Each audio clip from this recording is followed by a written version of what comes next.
Now's the time to stay ahead. All Family Pharmacy is by your side, helping you prepare with your meds for the entire family.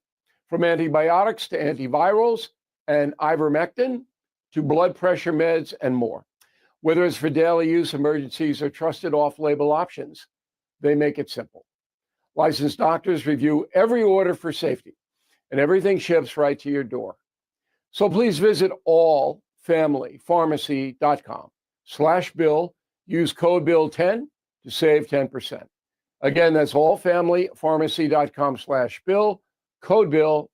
Hey, folks, it's Jamie Allman here for the Walner home selling team of Berkshire Hathaway. I love this team so much, and Rodney and Jen love the team so much, I became a member. So now I'm an agent with the Walner home selling team of Berkshire Hathaway, and I can tell you, as a matter of fact, that we're going to get you into a home really super easily and with the lowest cost you're ever going to find, and make sure we find you that dream home. We're also going to list your home and get the top dollar for your home. I'm telling you, Rodney and Jen love this business. You can tell it is infectious, and I'm so happy to be a real estate agent there with them. 314-810-SOLD, 314-810-SOLD. Whether you are buying your home or selling your home, I'm telling you what, the costs are going to be absolutely totally minimal, but the professionalism and getting the job done for you is going to be 100%. The Walner home selling team of Berkshire Hathaway, 314-810-SOLD, 314-810-SOLD. Now the O'Reilly update brings you something you might not know. 85 years ago today, Franklin Delano Roosevelt won his third term as president. FDR's final years in office would be one of the most consequential times in U.S. history and lead directly to his death. Here is the story. In 1940, Roosevelt broke a tradition dating all the way back to George Washington. He would run for an unprecedented third term. Despite the objections from some lawmakers, there was no constitutional barrier in FDR's way. He easily defeated Republican Wendell Willkie, 449 to 82 electoral votes. The next 4 years are brutal for Roosevelt as the exhausted president led the global fight against fascism. Ignoring doctor's orders and pleas from his own family, he decided to run again. In 1944, he defeated Republican Thomas Dewey in another electoral blowout. Throughout his presidency, FDR's declining health was concealed from the public. The man suffered from partial paralysis, that was a polio thing, lung problems, heart disease. He often smoked 40 cigarettes a day. On April 12, 1945, FDR was in Georgia, where he began complaining about a terrible headache. He then slumped over in his chair, died from a massive stroke at the age of 63. In 1951, the government ratified the 22nd Amendment to the Constitution, barring any individual from serving more than 2 terms in the White House. And here's something else you might not know. Franklin Roosevelt's legacy is alive today. Throughout his 4 terms, the Democrat created 69 agencies to help the country recover from the Great Depression. Many remain in our daily lives, including the Securities and Exchange Commission, FCC, public housing, Social Security, and a program that's back in the news this week, food stamps. When FDR created that entitlement back in 1939, 4 million Americans received food. Now, 42 million. Back in a moment. If you own a vehicle with less than 200,000 miles and have an auto warranty about to expire or have no warranty, listen up. Car Shield is a low-cost month-to-month vehicle protection plan. It's now available to the public. You can save out-of-pocket expenses on future auto repairs. Please call Car Shield now to find out how you can pay almost nothing for covered auto repairs. 800-881-0365 for a free quote. This protection plan is at an all-time low price. Drivers who activate this vehicle protection today will also receive free roadside assistance, free towing, and car rental options at no additional cost. So please call for your free quote, 800-881-0365, 800-881-0365. Hey, what do you have to lose? 800-881-0365. Thank you for listening to the O'Reilly Update. I am Bill O'Reilly. No spin, just facts, and always looking out for you. KLGY HD3 Clayton, K270BW Bellefonte, KNBS Bowling Green. This is News Talk STL at 1019, 94.1, and always streaming at newstalkstl.com. News this hour from Town Hall. I'm Keith Peters in Washington. President Trump blames the government shutdown for the results from Tuesday's elections. White House correspondent Greg Clugston reports. Following decisive Democrat victories in Tuesday's off-year elections, the president said it didn't turn out well for Republicans, and he thinks he knows why. If you read the pollsters, the shutdown was a big factor, negative for the Republicans. The president also said his absence from the ballot was a contributing factor. At a White House breakfast for GOP senators, he said we must get the government open and urged them to eliminate the filibuster. Greg Clugston, Washington. Arguments at the Supreme Court have concluded for the day as the justices consider President Trump's sweeping unilateral tariffs and $1 trillion test of executive power. Conservative justices seem skeptical of Trump's tariffs, potentially putting at risk a key part of his agenda and the biggest legal test yet of his unprecedented presidency. The UPS cargo plane's left wing caught fire and the engine fell off just before that fiery crash on takeoff in Kentucky, that according to the National Transportation Safety Board. Kentucky Governor Andy Beshear says 2 businesses were impacted while others were spared. 2 businesses were directly impacted: Kentucky Petroleum Recycling and Grade A Auto Parts. Thankfully, a local restaurant that is right there that we had great concern would be impacted and we would lose whoever was in it, was missed and now is helping the search and rescue. We're grateful for them. Another blessing. The crash killed at least 9 people. On Wall Street, the Dow up by 225 points. The Nasdaq rose 151. More at townhall.com. Americans everywhere are on edge. The government shutdown has dragged on, and every day that passes, the markets grow more uncertain. When anxiety grips Wall Street, the first thing that takes the hit is your retirement savings, your IRA, your 401k. Everything you've worked for can suffer a loss of value virtually overnight. And now, with the Fed preparing another rate cut, precious metals are poised for dramatic gains in the coming weeks. That's why so many Americans are calling Advantage Gold at 800-741-GOLD to learn how to roll over a portion of their retirement funds into physical gold and silver. When paper assets crumble under government dysfunction and global tension, precious metals stand firm. Don't wait for the next market shock to erase what you've saved. Call Advantage Gold at 800-741-GOLD. Get your free gold kit now. It'll show you exactly how to secure your IRA or 401k with tangible assets. Call 800-741-4653 now. Consult your financial advisor before investing. Call 800-741-GOLD. From the Michaels Flooring Outlet Weather Center. Well, the sunshine's not giving up on us today. Plenty of it out there with a high temperature approaching 70 degrees by this afternoon. I have it at 69, but we could easily hit 70. Still dry, and again, so much sun.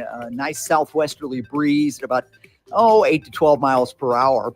Lows tonight in the 50s, highs tomorrow in the mid-60s under mostly sunny skies. And we got a chance of some rain by Friday morning and again Friday afternoon to the south. And we could see a few showers on Saturday, too. I'm KMOV First Alert meteorologist Kent Earhart. This hour of News Talk STL is brought to you by Rodney and Jen Wallner and the entire Wallner home selling team at Berkshire Hathaway. Call them today at 314-810-SOLD. 314-810-SOLD. Public schools, like public libraries, should be free and open to all. Open enrollment allows parents to choose the school that's the best fit for their children. Maybe another school has a wider curriculum, is bigger or smaller. Maybe a kid is being bullied and would be more comfortable at another school. 75% of parents favor open enrollment. Open enrollment programs now exist in 43 states, and Missouri should join them. Our next door neighbor, Kansas, has one of the strongest open enrollment policies in the nation. Kansas parents are trusted with choices and options, while Missouri parents must move out of their home to change public schools. And it's a trend. Nationwide, the percentage of students going to their chosen public school has steadily increased. Assigning kids to schools based on their zip code is the old way. Open enrollment is a better way. Learn more at showmeinstitute.org. The Show Me Minute has been brought to you by Show Me Institute and Show Me Opportunity. What happens next? So we are closing up Democrat programs, and they're never going to open again. Happens right here. Democrats appear perfectly happy to keep the political theater going. 1019 and 94.1 News Talk STL.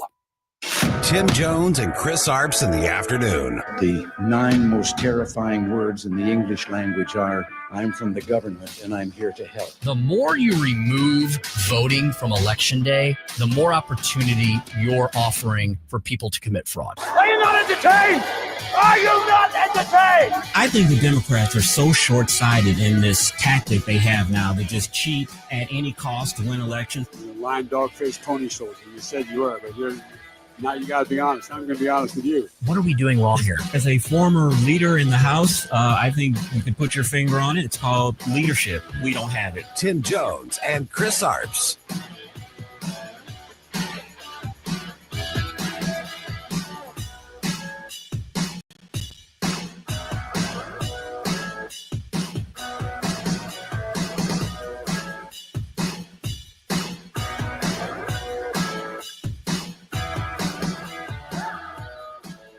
Last night, it was, not expected to be a victory. It was very Democrat areas, but I don't think it was good for Republicans. I don't think it was good. I'm not sure it was good for anybody.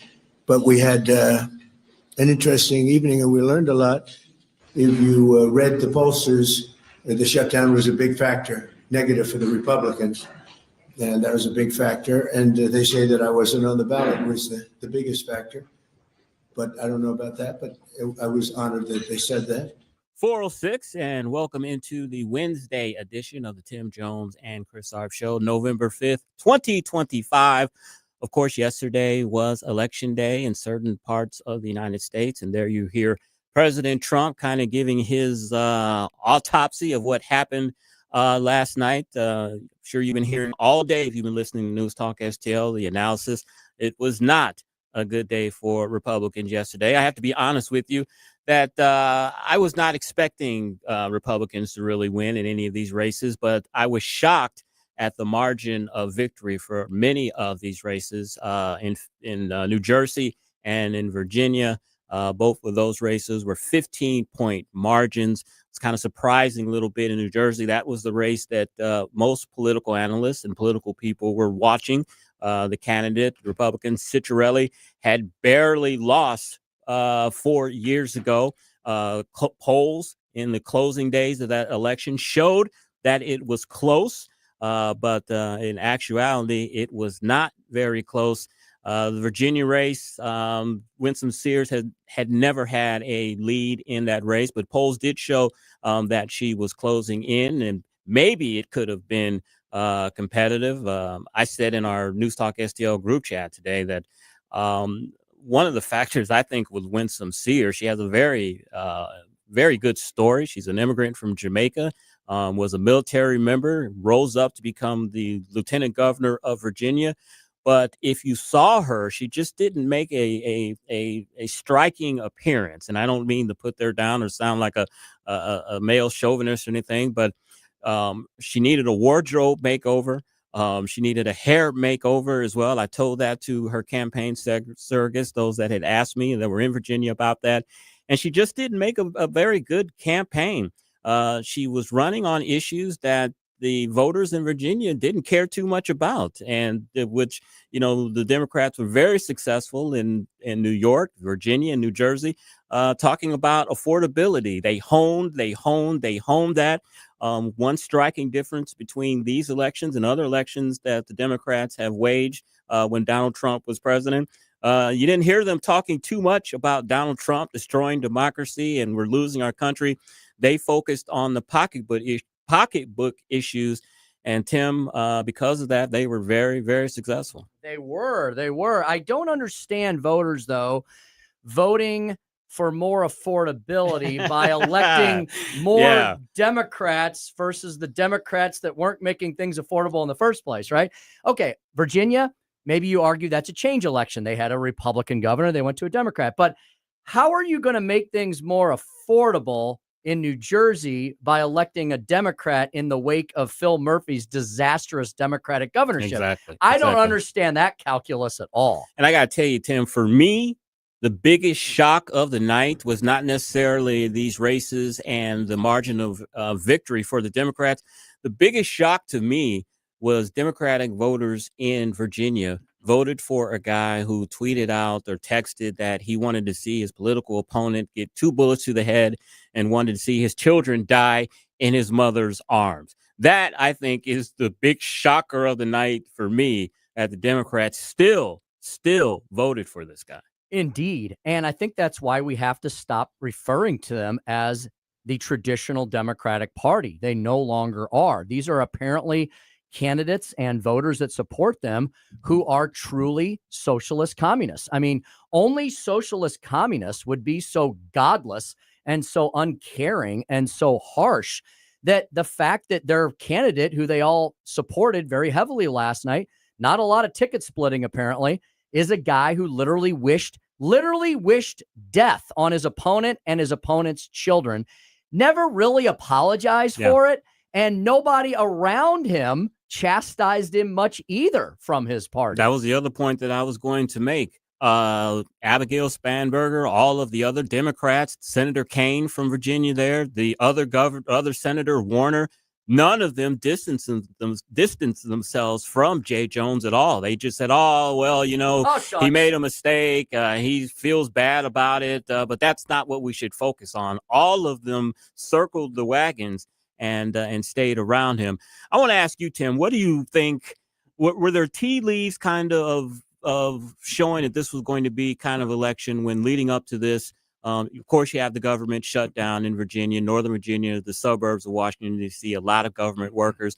And then a couple of weeks ago was the No Kings rally. And we saw all of the millions of Democrats that were out in force around the nation. Do you think that was kind of tea leaves telling us that the Democrats were energized and this may be, I hate to say blowout election, but it was a blowout election? Do you think that kind of told us what was going to happen a little bit? Sure. And even though I think we were hopeful to some extent regarding New Jersey, I don't think anyone here got too over their skis or Pollyannish.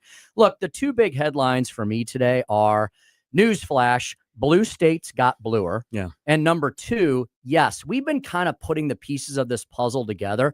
I agree with you that yes. And now looking backwards at the 35,000 foot level, all of this was orchestrated by the Democrats to retain political power and to regain it in the Commonwealth of Virginia. I think we got a reprieve in Virginia 4 years ago. I think Glenn Youngkin was a fantastic candidate who ran a great race and who had a ton of excellent issues that were providing wind in his sails. Yeah. And apparently 4 years later, most parents in Virginia aren't so worried anymore about the LGBTQXYZ agenda.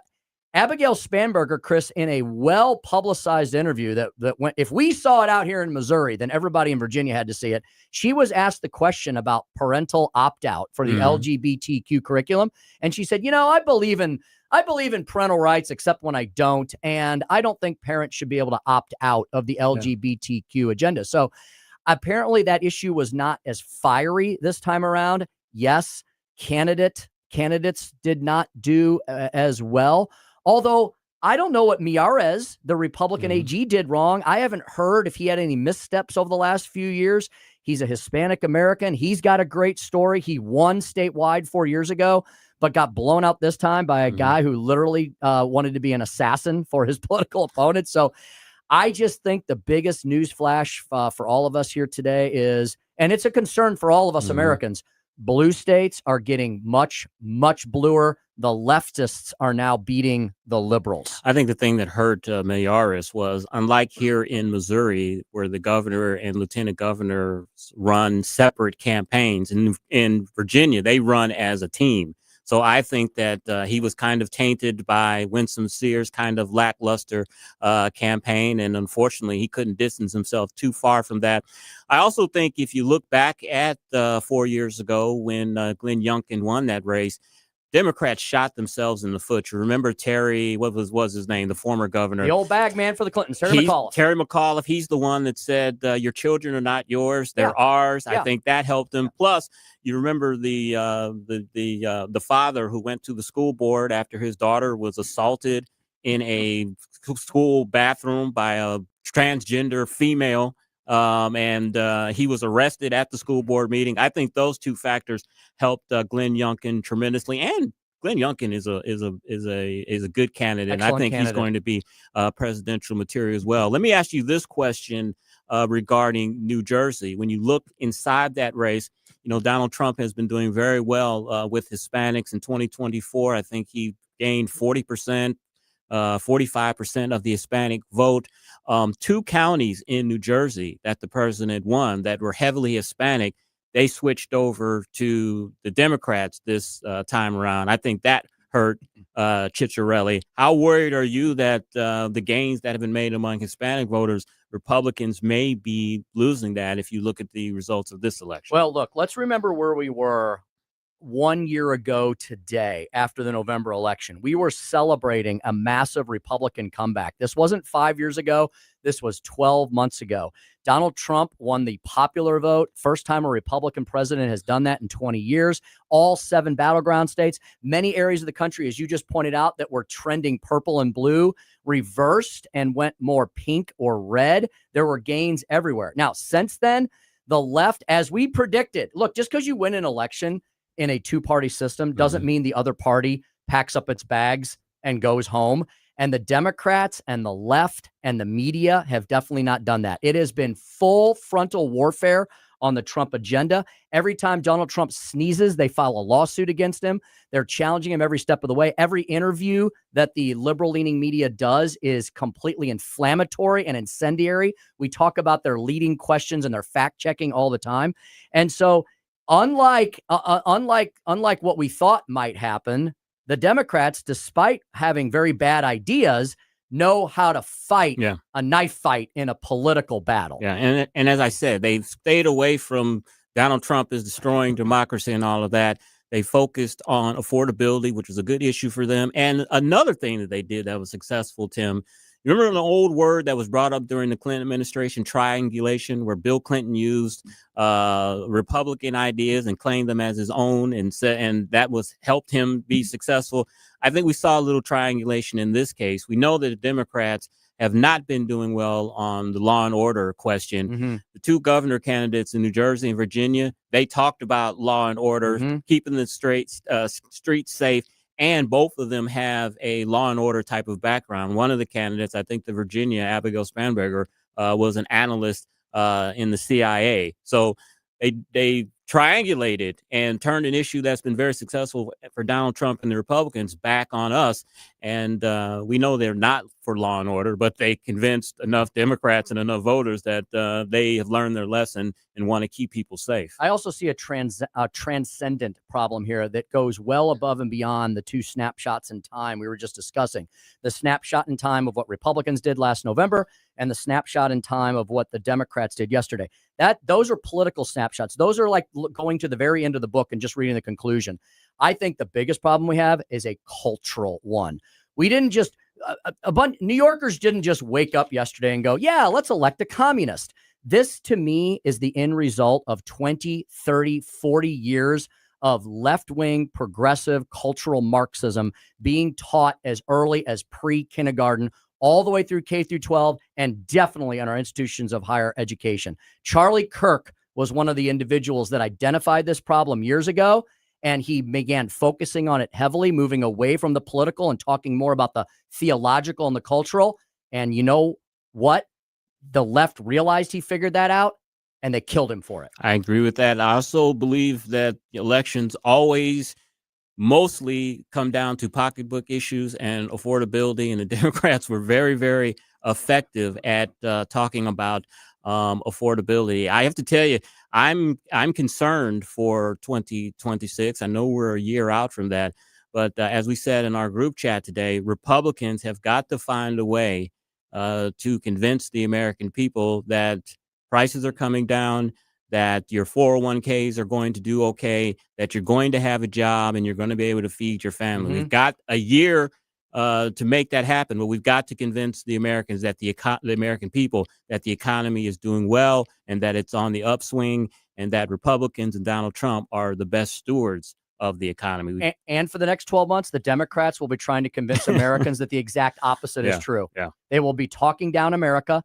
They will be attacking the Trump administration. They will be talking down the economy. The shutdown was their perfect tool to do that.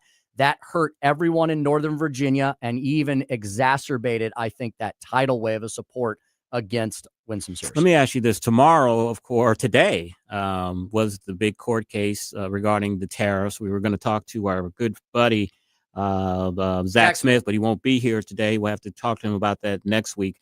But tariffs, people have in their minds that tariffs raise prices. They haven't so much in this economy because the companies have been eating these tariffs. President Trump has been very successful at using tariffs to negotiate with these countries to lower their tariffs to get what we want.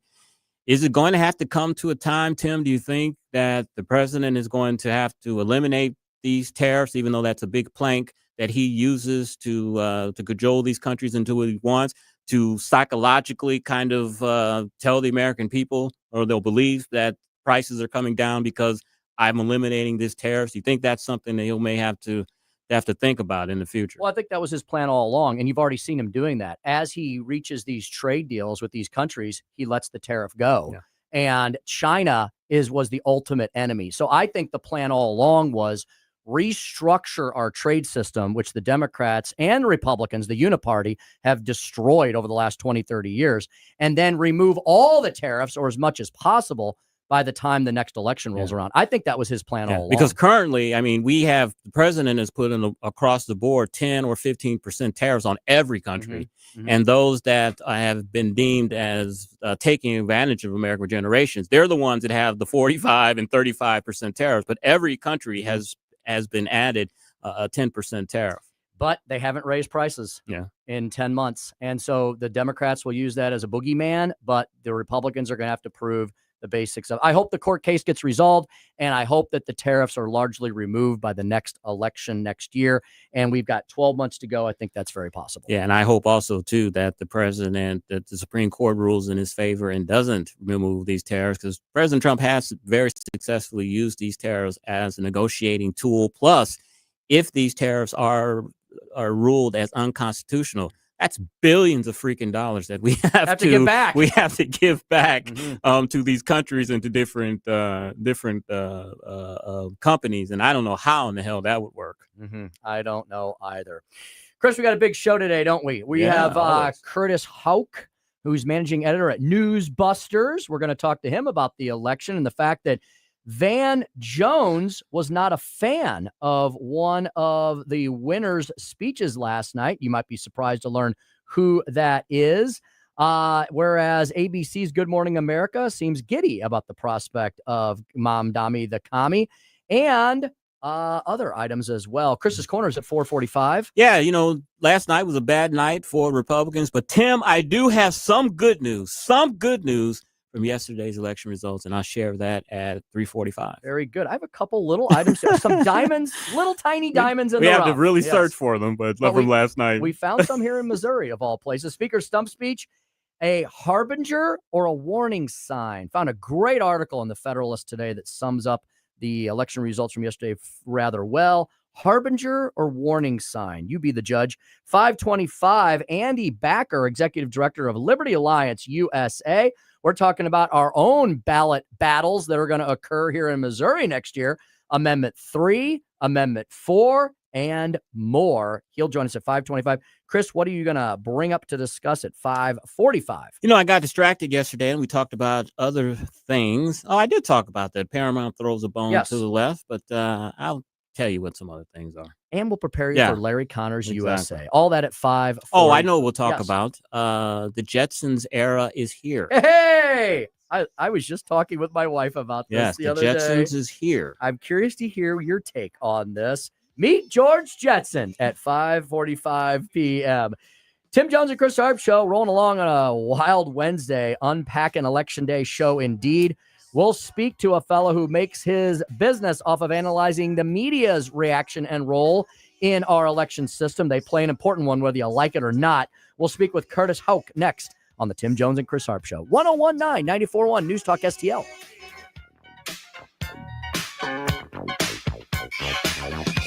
Like us on Facebook at News Talk STL. From the Michaels Flooring Outlet Weather Center. Well, the sunshine's not giving up on us today. Plenty of it out there with a high temperature approaching 70 degrees by this afternoon. I have it at 69, but we could easily hit 70. Still dry, and again, so much sun. Nice southwesterly breeze at about 8 to 12 miles per hour. Lows tonight in the 50s, highs tomorrow in the mid-60s under mostly sunny skies. And we've got a chance of some rain by Friday morning and again Friday afternoon to the south. And we could see a few showers on Saturday, too. I'm KMOV First Alert meteorologist Kent Earhart. Hey, everyone, it's Todd Showalter with my buddy Joey V. Be sure to join me and Joey for the Right Mind Show, where we put the fun in our dysfunctional world. Saturdays at 5, right here at 1019 94.1 News Talk STL. You know, heading into the winter months, it's really important for you to maintain your exercise and physical fitness regimen. And one of the places that you can definitely do that, guarantee you remaining upwards and mobile and moving about, all about your daily activities, would be Comprehensive Chiropractic and Sports Performance, found online at cchiropractic.com. Comprehensive Chiropractic in my beautiful hometown of Eureka is the premier chiropractic and sports performance facility in the region. Go and check them out. You'll understand what I'm talking about. This is not some little tiny storefront office. They have a complex, a compound, because they're doing so much to deliver great health care to a ton of people on a daily basis. Yes, they've got your basic chiropractic care, but let me tell you, chiropractic has advanced like every other healthcare discipline, and they have all sorts of new techniques and procedures and items that they can utilize. They can take care of every single kind of pain that you may have in your body, no matter where it may be. And I'm living proof of that because I've had them work on me from stem to stern. Had a horrible elbow, like tendonitis problem develop, and I've forgotten. There's some days I completely forget about it because it's completely gone. Did a little bit of some kind of sonic therapy and a little bit of acupuncture. It was absolutely spectacular. The Studio Health and Wellness Center, that'll keep you in shape throughout the winter months. Upstairs, beautiful open space, huge skylights with expert experienced instructors, the massage, the licensed massage therapist, the personal trainers, and so much more. Go to Comprehensive Chiropractic. They will help you through the dreary, bleary winter months, help you maintain the fitness that you've worked so hard to acquire for your personal body system. Comprehensive Chiropractic is at cchiropractic.com. They're at cchiropractic.com for all your comprehensive healthcare needs. Hey, Colombo here for Intervine, a great local company that has customers all across the country due to the quality of their products. Intervine has the best flashlights, lanterns, headlamps, and even batteries, including the new Monster 2000 Lumen waterproof lantern and the Sentinel 2000 self-defense flashlight. Our home and vehicles are full of great Intervine products, and right now you can shop their website and get 25% off your entire purchase just by using my name, Tony, as your promo code. That's promo code Tony at Intervine.com. I'm Missouri Attorney General Catherine Hanaway. Fraud and scams can strike anyone. My office works to ensure that Missouri is free from deception and unfair practices. Last year, we handled over 65,000 consumer complaints and returned more than $400 million to Missourians. If you've been a victim of fraud, call 800-392-8222 or visit ago.mo.gov. Paid for by the Missouri Attorney General's Office. This hour of Jones and Arps is brought to you by Stifel. Contact your Stifel financial advisor at stifel.com. That's STIFEL.com.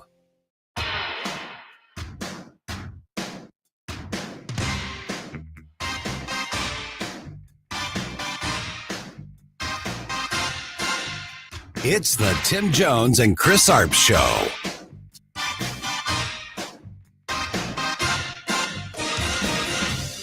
Meeting you with a view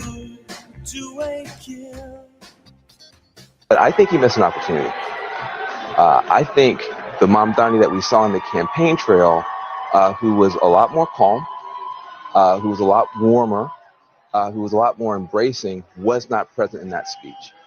And I think that Mamdani is the one you need to hear from tonight. There are a lot of people trying to figure out, can I get on this train with him or not? Is he going to include me? Is he going to be more of a class warrior even in office? I think he missed a chance tonight to open up and bring more people into the tent. Welcome back to the Tim Jones and Chris Arps show. Tim, there's Van Jones proving the old adage that a broken clock is right twice a day. Boy, that's kind of a strange thing there. He's saying that Mamdani missed an opportunity. Every once in a while, the corrupt corporate liberal, left-wing liberal-leaning media has an epiphany and a moment of clarity like Van did there. You know, after the election, when the Democrats had the big blowout, I couldn't watch any of the coverage because I knew it was going to be absolutely sickening. I knew they were going to be giddy. So good thing we've got Curtis Houck on the line. He's managing editor at Newsbusters. He watched the last night's coverage. Curtis, what'd you think? Well, it went about as expected. You know, I had some fun moments. You know, I'm kind of a sick person that I enjoy this kind of thing for a living.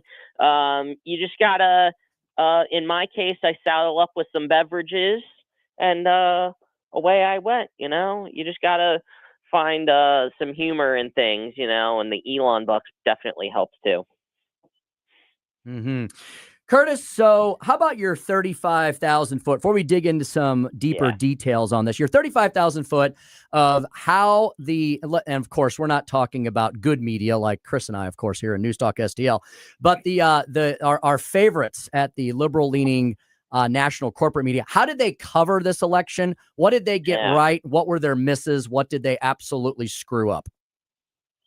Well, I think I'll start with the fact that, you know, often in cases, the worst kind of bias you see is the bias or the stories that aren't talked about. Mm-hmm. And in the case of Jay Jones was like non-existent in this, you know, it was a couple of times on NBC, maybe once on CBS, once on PBS, once on ABC, and that was about it, you know, and it was vague allusions last night to the texting scandal. He sent some text.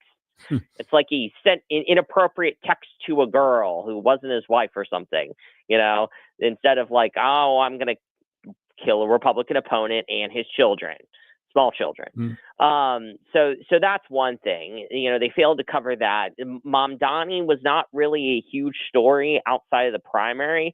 They kind of stashed him away until right before the election.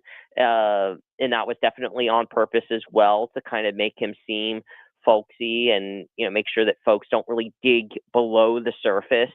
And also when it comes to Virginia and New Jersey, paint Spanberger and Mikey Sherrill as moderates. Well, yes, if you consider a spectrum of government-run grocery stores and free buses and soak the rich and not, obviously they are not going. They're going to be further to the right. But you know, that's a very low bar they have to clear in comparison. These people voted. Both these members of Congress voted with Nancy Pelosi over 95% of the time. Mikey Sherrill made millions of dollars in stock when in Congress, engaged in a massive cheating scandal at the Naval Academy with her now husband. So those kind of things obviously did not get any sort of attention. So, you know, I wasn't entirely surprised to see how giddy they were. And of course, guys, they're making these grand proclamations that, man, just like pack it up. 2026 midterms. You know, it's going to be a blue tsunami, guys. You know, this means everything. Like, again, you know, we could have said that in 2021 about Governor Youngkin. Well, unfortunately, things didn't quite turn out the way we had hoped a year later. In other words, the world changes in a year. How about that? Speaking with Curtis Houck, managing editor at Newsbusters. Curtis, the race in New Jersey was kind of surprising because, one, the polls seemed to have the race pretty close. And then you had Ciccarelli. He had Democratic mayors there in New Jersey that were endorsing him. So the result of that election, a 15-point loss, is kind of surprising. Did you follow any of the media coverage of him in that race? And what's your thoughts on why it was kind of a blowout? Well, admittedly, yes, that one is a disappointment, and folks were right to point out that the liberal media are correct in saying that the Republican sources believe that was definitely the biggest disappointment. I do think that we should now go back to considering New Jersey as hard, very blue. We should not, along with Virginia, act like we always definitely could likely have a chance. This should not be seen as Charlie Brown and Lucy with the football, because these are Democrat states. I believe if you add up Virginia and New Jersey, it's something like over 15 or 16 House Democrats to only 6. I believe in New Jersey they only have 3. These are blue states, 4 Democrat senators.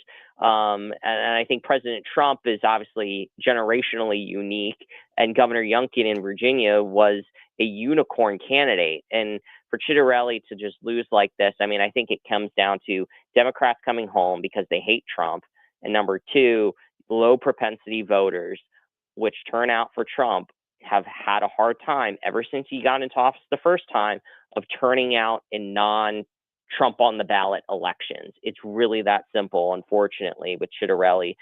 I don't buy, guys, this notion that some people on the right are saying that because Chitterelli and Winsome Sears didn't bear hug Trump, they lost. These are blue states, guys. And also candidate quality matters. Virginia, Winsome Sears was a uniquely bad candidate. Chitterelli was a good candidate, which makes it all the more disappointing.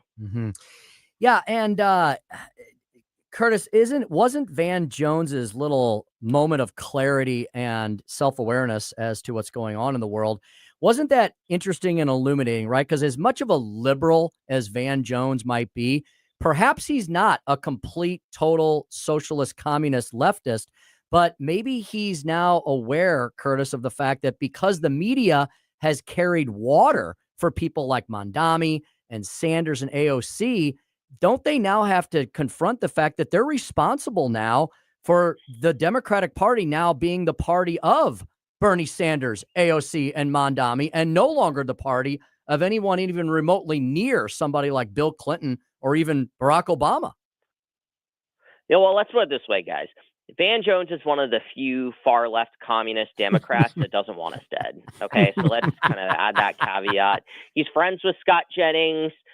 He's been friends with different Republicans over the years, like Newt Gingrich, and oh my gosh, he's come to realize that, people like us are good people, and we have inherent dignity, and we can have good ideas. But he's the exception, not the rule, unfortunately. But to his specific comment, his buddy Scott Jennings was sitting across the table, and he was incredulous upon hearing this. Very sarcastically saying, "Oh, you mean to tell me that he's not a unifying guy? Really? Isn't that it? You're trying to put the toothpaste back in the tube." That's what Van Jones and anyone who says that they don't like Mamdani's tone now are trying to do. They're saying, "Well, I had no idea that this was who this guy's going to be like," and it's a complete farce. If you're not lying, you're just stupid and not paying attention, because it was bitter. It was angry. I also tweeted, you guys could watch clips of his speech, Mamdani's speech, and it would come off like Bane, Tom Hardy's Bane from The Dark Knight Rises was talking about this, because it's us versus them. We need to soak the rich, drag them out of their homes, like being a millionaire should be like illegal somehow. Curtis, how shocked were you? And Tim and I talked about this in our opening monologue and for the last couple of weeks, that the Democrats in Virginia, New York City, and New York are talking about affordability when Democrats are the ones that run these states and these cities that are making those areas unaffordable. And how shocked were you that triangulation, the old word Bill Clinton used back in the 90s, the Democrats were effective to do that in New Jersey and Virginia by talking about law and order, one of the issues that they have had a lot of trouble with in 2024. Yeah, if I'm not correct, I believe in Virginia, the state, the policeman union endorsed Spanberger and Miaris. They didn't endorse Winsome Sears, which was just, again, a really sad commentary on how bad she was. I was also looking at polling, exit polling results, and in New York City, a lot of these people that voted for Mamdani, they weren't in New York City very long. They've lived there less than 10 years, if that at all.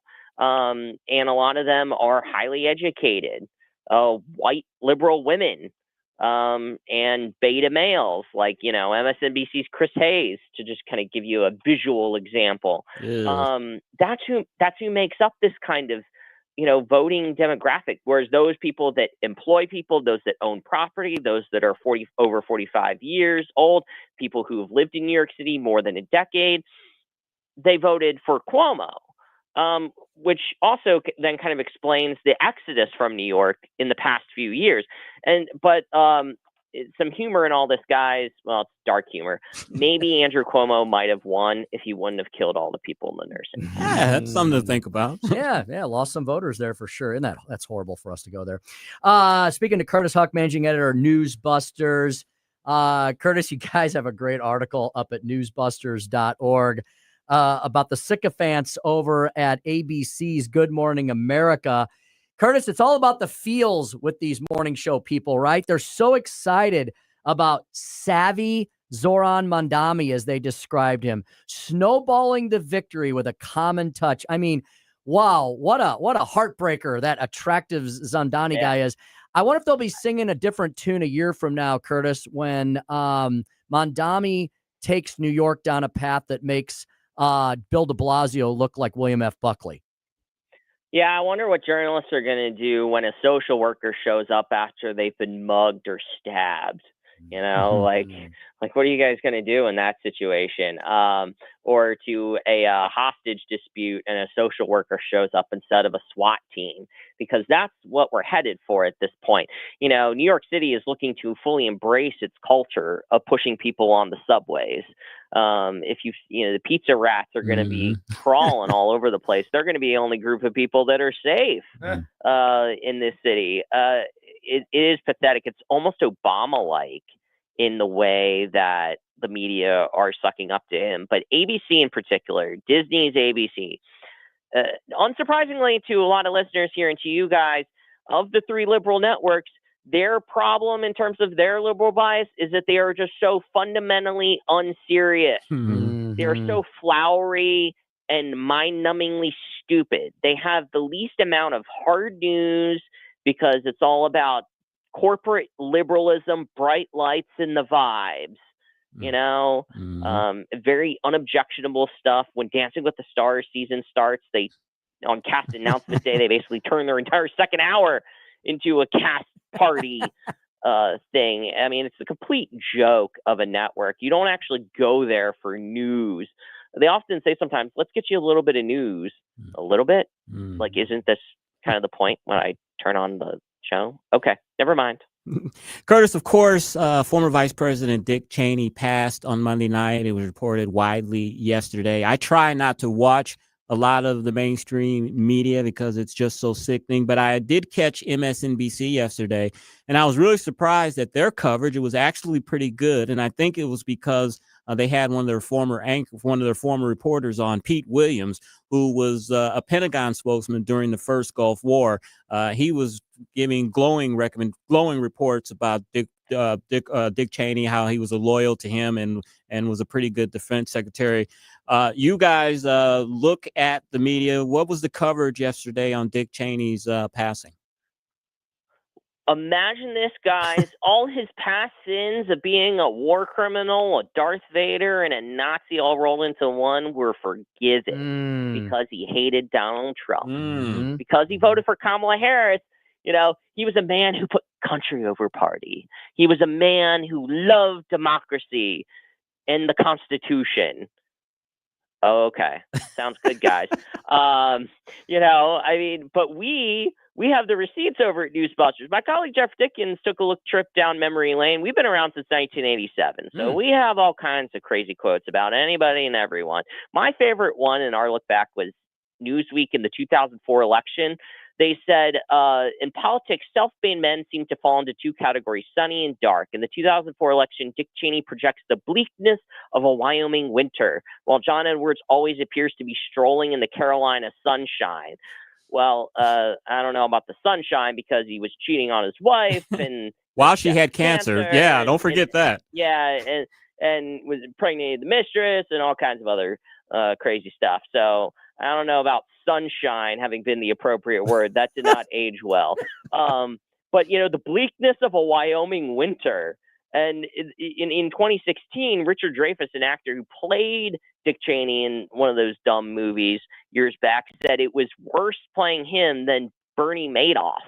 Wow. Oh, my God. What a The most comparison. despicable man in history. Richard Dreyfuss said the more despicable person he played was Bernie Madoff compared to Dick Cheney compared to Bernie Madoff. Mm-hmm. So we have the receipts. We remember. This is called sudden respect, guys. This happens with John McCain. This happens with all kinds of Republicans, that when they die, they can now say, well, they weren't really that bad. But this leads to the culture of political violence and political assassinations that we live in. They demean conservatives and demean Republicans. And then when they're actually gone, we saw this with Charlie Kirk. The White House reports being like, every time he came by the White House, he was so nice. Oh, okay. Now that they're, the best Republican is a dead Republican to some of these folks. It's really sad to say, but that's the only time they ever say nice things about them. And that's Curtis Houck, managing editor at newsbusters.org. You can reach him on X at Curtis Houck, Houck. Curtis, great talking to you. Hope you'll come back again. Thanks, guys. Take care. Thanks, Curtis. you. 445. I like him. That's great. We need to have him back on. Good book there, Joey. 445, Chris's Corner coming up. I'm going to give you some good news from yesterday's election results. Next on the Tim Jones and Chris Arps Show on 1019 94.1 News Talk STL. Like us on Facebook at News Talk STL. Meeting you with a view to a kill. From the Michaels Flooring Outlet Weather Center. Well, the sunshine's not giving up on us today. Plenty of it out there with a high temperature approaching 70 degrees by this afternoon. I have it at 69, but we could easily hit 70. Still dry, and again, so much sun. Nice southwesterly breeze at about, 8 to 12 miles per hour. Lows tonight in the 50s, highs tomorrow in the mid-60s under mostly sunny skies. And we got a chance of some rain by Friday morning and again Friday afternoon to the south. And we could see a few showers on Saturday, too. I'm KMOV First Alert meteorologist Kent Earhart. We talk about race relations. This conversation has completely made me crazy. This is complete insanity. And I'm sick and tired of it. 1019 and 94.1. I find it to be a conversation starter. News Talk STL. Hey, folks, can I tell you about my own experience with the Dental Link in Baldwin? Dr. Link and his team are true pioneers in modern dental implant dentistry. I went through the mini dental implant process myself, and I can tell you firsthand, it was less invasive, it was less painful, and the recovery time was so much quicker than I ever expected. And I'm not the only one in my family who trusts Dr. Link. My wife and even my father-in-law, who's now a St. Louis resident, are patients too, which tells you how much confidence we have in the Dental Link. If you're missing a tooth or struggling with loose dentures, mini dental implants may be the solution you've been waiting for. And here's the best part. They cost so much less than traditional implants. The Dental Link is a state-of-the-art facility right there on Manchester Road in Baldwin, offering everything from cosmetic dentistry to implants. Take it from me and my family. If you want your smile back with confidence, call the Dental Link today at 314-794-6464 or visit dentallink.com. Hungry for the best steak you'll ever have? Head to the heart of Moscow Mills and discover Harry J's, a local landmark and family-owned steakhouse, serving up excellence since '98. From mouth-watering appetizers to decadent desserts, Harry J's has something for everyone. Enjoy our extensive bar selection while soaking in our friendly family atmosphere. Whether dine-in or carry-out, your meal is prepared to perfection. Make the drive to 300 Main Street and treat yourself to a taste of Moscow Mills' finest. Harry J's, more than a steakhouse. We're a tradition. News Talk STL is proud to have Doug Voss of Safe Bunny Radio as part of our lineup each week. Doug has been a staple on the St. Louis radio airways for many years as one of the leading financial experts in the area. You can now hear Doug and Safe Bunny Radio every weekend on News Talk STL. But in case you miss anything, you can check it all out at DougVossSafeBunnyRadio.com. What else do our listeners need to know, Doug? Simply put, I focus on helping pre-retirees and retirees build, preserve, and protect retirement assets, and I've been helping my clients solve their insurance and financial needs for the past 33 years. I also strive to educate my clients on how to prepare for retirement, minimize the impact of market volatility on their assets, and deal with the challenges of increased longevity. Call me today at 844-676-SAFE. That's 844-676-7233. Doug Voss is a registered representative. Securities offered through DHL Securities, LLLP. Member FINRA and SIPC. On the next Larry Connors USA. Today's story behind the story, my journey from cowboy to bull rider. Larry Connors USA. Now weeknights 6 until 8 on News Talk STL. This hour of Jones and Arps is brought to you by Stifel. Contact your Stifel financial advisor at stifel.com. That's STIFEL.com.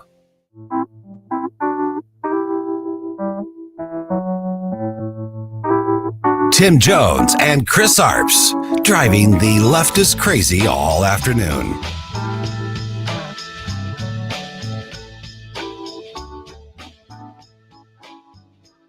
It's time for Republicans to do what they have to do, and that's terminate the filibuster. It's the only way you can do it. And if you don't terminate the filibuster, you'll be in bad shape. We won't pass any legislation. There'll be no legislation passed for 3.25. We have 3.25 years, so that's a long time. 450 on the Tim Jones and Chris Arps show, and the president there urging the Republicans in the Senate to end the filibuster. Personally, I hope that doesn't happen. Because if the filibuster is ended, I think Puerto Rico will become a state. Washington, D.C. will become a state. I believe that they'll nationalize election laws. Our Second Amendment rights will be in jeopardy. So I hear you, President Trump, that you are frustrated, and like all of us right-thinking Americans are. But I hope that that is one thing that the Congress, the Senate, John Thune, Senate Republican leader, does not do. Mm-hmm. You know, the Democrats want to end the filibuster, but I think they're probably afraid to do it unilaterally because they'll be afraid of what the voters will do to them in whatever election comes next. But if the Republicans open the door, you know that they'll take that and they'll go 1,000 miles with it. And everything, Chris, you just detailed will absolutely come true. Did I mention, too, that they'll probably pack the Supreme Court with more justices, Oh, and that. if that happens? So you give them an inch, they're going to take 50 exactly. miles. And so that's the problem. Now, they may still, look, Democrats may still, once they get the trifecta back someday, God willing, that'll never happen. It might. They will try. They will likely do this. Yeah. And we're going to go down that road. But I think it would be challenged in many ways with what they're going to try to do. And we shouldn't give them a reason to do it and destroy the country before they feel they have to. And what's scary is they only really have one Democratic senator left with conscience. You remember the senator from West Virginia and the senator from Arizona. They're the ones that stood in the way of Democrats eliminating the filibuster. The only person I can see in the current Senate that would do that will be John Fetterman. I think he would hold the line. I personally can't think of any other Democrat that would do that. Well, and think about it. Sinema and Manchin both voluntarily retired and then pretty much quit their party. Those types of Democrats are few, far between. Their days are numbered, and they're going the way of the dodo bird. Exactly. All right, Joy, let's do a little corner and talk about the good news that happened yesterday. Sorry about that, Joy. Chris. And if you don't know, now you know. And now, Chris's Corner. Well, one election that did go Republicans and conservatives' way yesterday was in Texas. I know Tim on his Speaker Stump speech is going to talk about the election that went well for conservatives here locally. But nationally, Texas passed Proposition 16. That was the citizen-only voting amendment yesterday. Tim, it was passed 72% for, 28% against. So Texas is going to enshrine in their state constitution that only United States citizens can vote in their elections. And I can tell you, we've had, probably 12 or 13, 14 elections since 2020. And this is one of the highest vote percentage ever. But usually these elections are 70, 65, 70+%. So there are still some right-thinking Americans in the country. Also, some more good news. Americans are more optimistic about the U.S. effort to combat illegal drugs than they have been at any point in the last quarter century, according to the polling firm Gallup. figures that the Trump administration is likely to celebrate, and they should. 45% of Americans say the U.S. has made progress against illegal drugs, the highest percentage recorded since 2000, and just years after a record low of 24% in 2023. The increase has been driven by Republicans, as you think, 74% of whom say progress has been made, a 62-point jump since 2023. The share of independents who see progress is up 13 points, while fewer Democrats say the same. And on that note, Tim, I don't know if you heard this, a 16th vessel was struck this afternoon in the Pacific. I think 2 people were killed. So I tell you, I know a lot of people question, is this legal? The president is not giving a lot of information on how they know these are drug boats. But I think it sends a message to these people that you are taking your life in your hand if you want to make a few $1,000s and smuggle fentanyl or cocaine on a boat to the United States. Is it worth it? And I think a lot of these people are going to start thinking twice about that. A Democratic operative, he talked about what we've been talking about on the show, Tim. He said, quote, prices, paychecks, and power bills, those are what the Democrats focused on yesterday, and it was very successful for them. A lot of people are worried. Presidents usually lose votes, lose a House of Congress or a Senate in midterm election. We know that would spell disaster for the Trump administration. Trump would automatically be a lame dunk.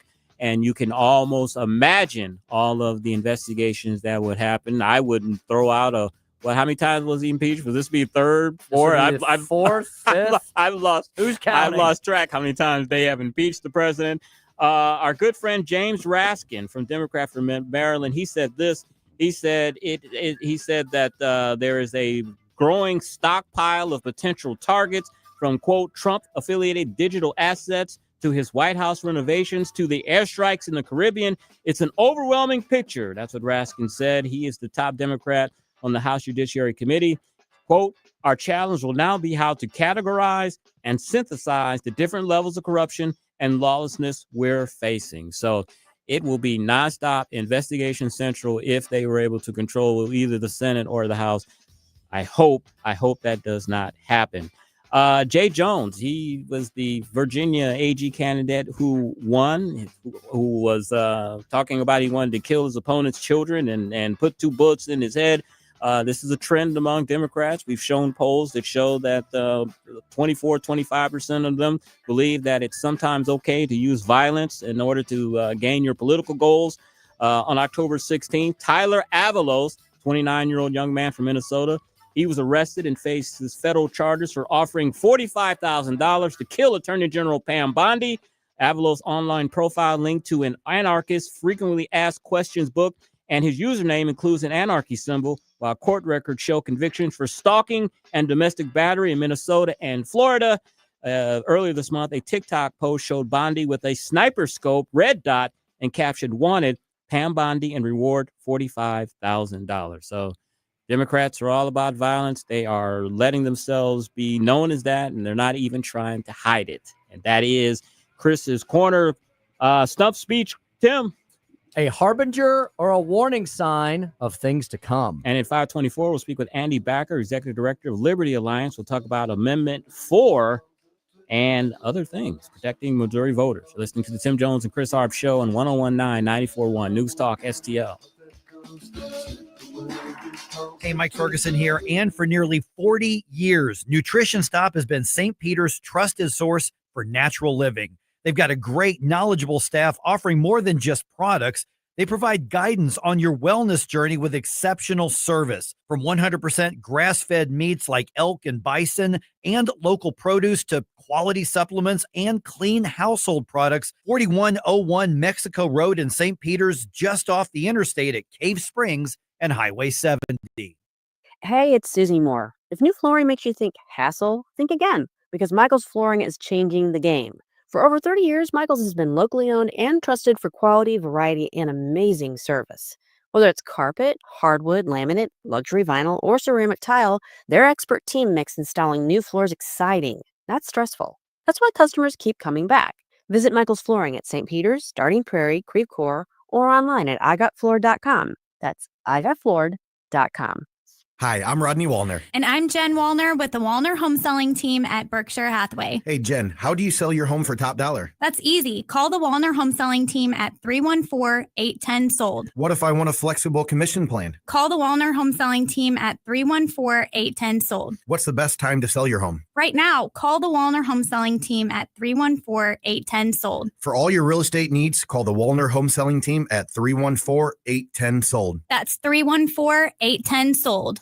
Remember those magical moments in Mom's kitchen? The heavenly aroma of fresh baked cookies? At Trolley Stop Bakery in Chesterfield's Forum Shopping Center, our co-op of talented bakers has been perfecting that homemade magic for 4 decades. From the gooeyest cookies in town to custom pies, cobblers, and cakes, everything's made from scratch, just like Mom and Grandma's recipes. Need that perfect corporate gift? We ship our famous cookies nationwide. The Trolley Stop Bakery, 67 Forum Shopping Center, or TrolleyStopBakery.com. Because some traditions are too sweet not to share. KLGY HD3 Clayton, K270BW Belfast, KNBS Bowling Green. This is News Talk STL at 1019, 94.1, and always streaming at News Talk STL. News this hour from Town Hall. I'm Keith Peters in Washington. The White House has reacted to Tuesday's election. Democrats won the governor's races in New Jersey and Virginia. Democratic Socialist Zoran Mamdani was elected mayor of New York City. If you read the pollsters, the shutdown was a big factor, negative for the Republicans. And that was a big factor. And they say that I wasn't on the ballot was the biggest factor. Senate Minority Leader Chuck Schumer says it was a 5-alarm fire for Donald Trump. The Republicans' high-cost House is on fire, and they've only got themselves to blame. Many voters expressed dissatisfaction with the president's handling of the economy. Ed Donahue, Washington. The Supreme Court's conservative justices asked some tough questions about President Trump's unilateral tariff authority. White House correspondent Greg Clugston reports. In a huge legal test of Donald Trump's sweeping tariff powers, the High Court heard oral arguments about the president's use of an emergency law. Challengers argued he's using it illegally, while the administration said the law allows the president to use it to impose tariffs. Chief Justice John Roberts, along with Justices Amy Coney Barrett and Neil Gorsuch, expressed skepticism about bypassing Congress to levy tariffs. Greg Clugston, Washington. The UPS cargo plane crash on Tuesday at the company's global aviation hub in Kentucky, which killed at least 9, will temporarily disrupt the supply chain and result in some shipping delays. The UPS says it has contingency plans in place, and experts say the impact should be cleared up before the peak holiday season. The plane crashed about Tuesday evening as it was departing Honolulu from UPS Worldport in Louisville.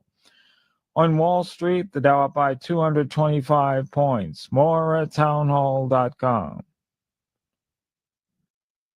At Audion Hearing, our mission is simple: to make better hearing affordable for everyone. We're proud to offer high-quality, rechargeable hearing aids starting at just $98. Clear, comfortable, and ready to use right out of the box. And here's a study worth hearing. Johns Hopkins research shows that wearing hearing aids can reduce your risk of dementia by up to 61%. Join over 1 million happy customers and hear the difference today by going to audionhearing.com. That's AUDIEN hearing.com. Hey, I'm Mike Slater. My dad passed away at the age of 63. It's out of nowhere. Had a stroke. Super hard, obviously, for the whole family, but my dad had life insurance. This is why I have life insurance for my family, for my wife and 4 kids. And the best place to get life insurance is ethos.com, because you can do it in 10 minutes. And there's no medical exam and no blood test, just a few health questions. Get life insurance in 10 minutes so your family is protected. Ethos, ETHOS, ethos.com/Mike. From the Michaels Flooring Outlet Weather Center. Well, the sunshine's not giving up on us today. Plenty of it out there with a high temperature approaching 70 degrees by this afternoon. I have it at 69, but we could easily hit 70. Still dry, and again, so much sun. Nice southwesterly breeze at about, 8 to 12 miles per hour. Lows tonight in the 50s, highs tomorrow in the mid-60s under mostly sunny skies. And we got a chance of some rain by Friday morning and again Friday afternoon to the south. And we could see a few showers on Saturday, too. I'm KMOV First Alert meteorologist Kent Earhart. This hour of News Talk STL brought to you by Chris Cooper and Serenity Wealth Management. Discover little-known strategies that could be the difference between choosing the care you deserve or having someone else decide it for you. Get a free copy of Chris's book at serenityltc.com. Long before hospitals had sports injury clinics, Esquire Sports Medicine was already treating and healing those injuries. Esquire chiropractic physicians don't just deal with the spine, neck, back, knees, also your muscular system. You're in a wreck, injured on the job, Esquire's ready. And I know if you're hurting, you don't want to wait. Esquire Sports Medicine sees new patients within 24 hours on Big Bend, just north of Highway 40. EsquireSportsMedicine.com. Now you can fly anywhere in the world and pay discount prices on your airline tickets. Book a flight today to London, Paris, Madrid, or anywhere else you want to go and pay a lot less guaranteed. Call the International Travel Department right now at Low Cost Airlines. 800-515-2397. 800-515-2397. That's 800-515-2397. So many ways to listen to News Talk STL. Join the conversation. All you have to do is say, Hey Alexa, play News Talk STL. Welcome to News Talk STL, conservative talk radio for St. Louis. Tim Jones and Chris Arps in the afternoon. The 9 most terrifying words in the English language are, I'm from the government and I'm here to help. The more you remove voting from Election Day, the more opportunity you're offering for people to commit fraud. Are you not entertained? Are you not entertained? I think the Democrats are so short-sighted in this tactic they have now to just cheat at any cost to win elections. You're a lying dog-faced pony soldier. You said you were, but you're now you got to be honest. I'm going to be honest with you. What are we doing wrong here? As a former leader in the House, I think you can put your finger on it. It's called leadership. We don't have it. Tim Jones and Chris Arps.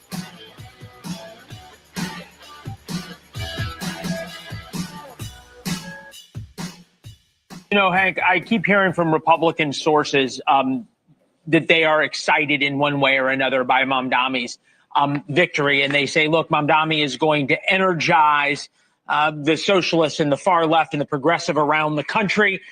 And therefore, it's going to be better for Republicans to run against. Should Democrats be scared, worried, concerned, ecstatic? Democrats should be somewhat concerned. Why? I've said something that may or may not make sense, but every time Mamdani opens his mouth, he likely creates another suburban Republican. Why should Democrats be scared? Because this outcome tonight may very well reduce the probability that they can undo what Donald Trump has done, which is to recreate the traditional battle between the cities, the suburbs, and the exurbs. Welcome back to the Tim Jones and Chris Arps Show. I don't know if he's the only remaining sane Democratic strategist, but he's got to be one of the few pointing out that Democrats may rue the day that they elected an avowed communist socialist to run one of America's largest cities. We're continuing to examine that on an unfortunate outcome, and we're discussing and unpacking the elections writ large across the nation yesterday. A city that has the largest population of Jews outside of Israel. And if you look through his past remarks, you could easily say they are anti-Semitic. He is an Islamist. So I'm wondering how he's going to be able to keep that under wraps for the next 4 years.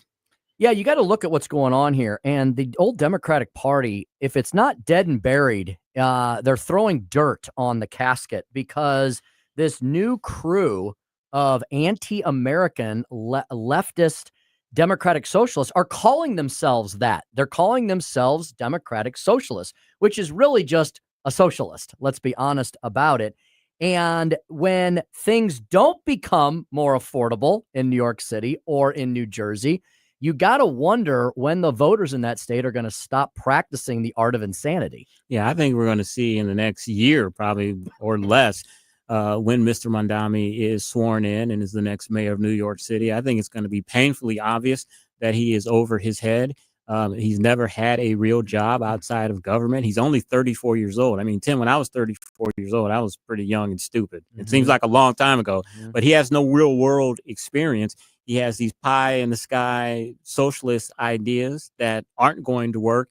And, a lot of times when populists get into office and they make all of these grandiose promises, people have short patience with those type of things. They want what you promised yesterday.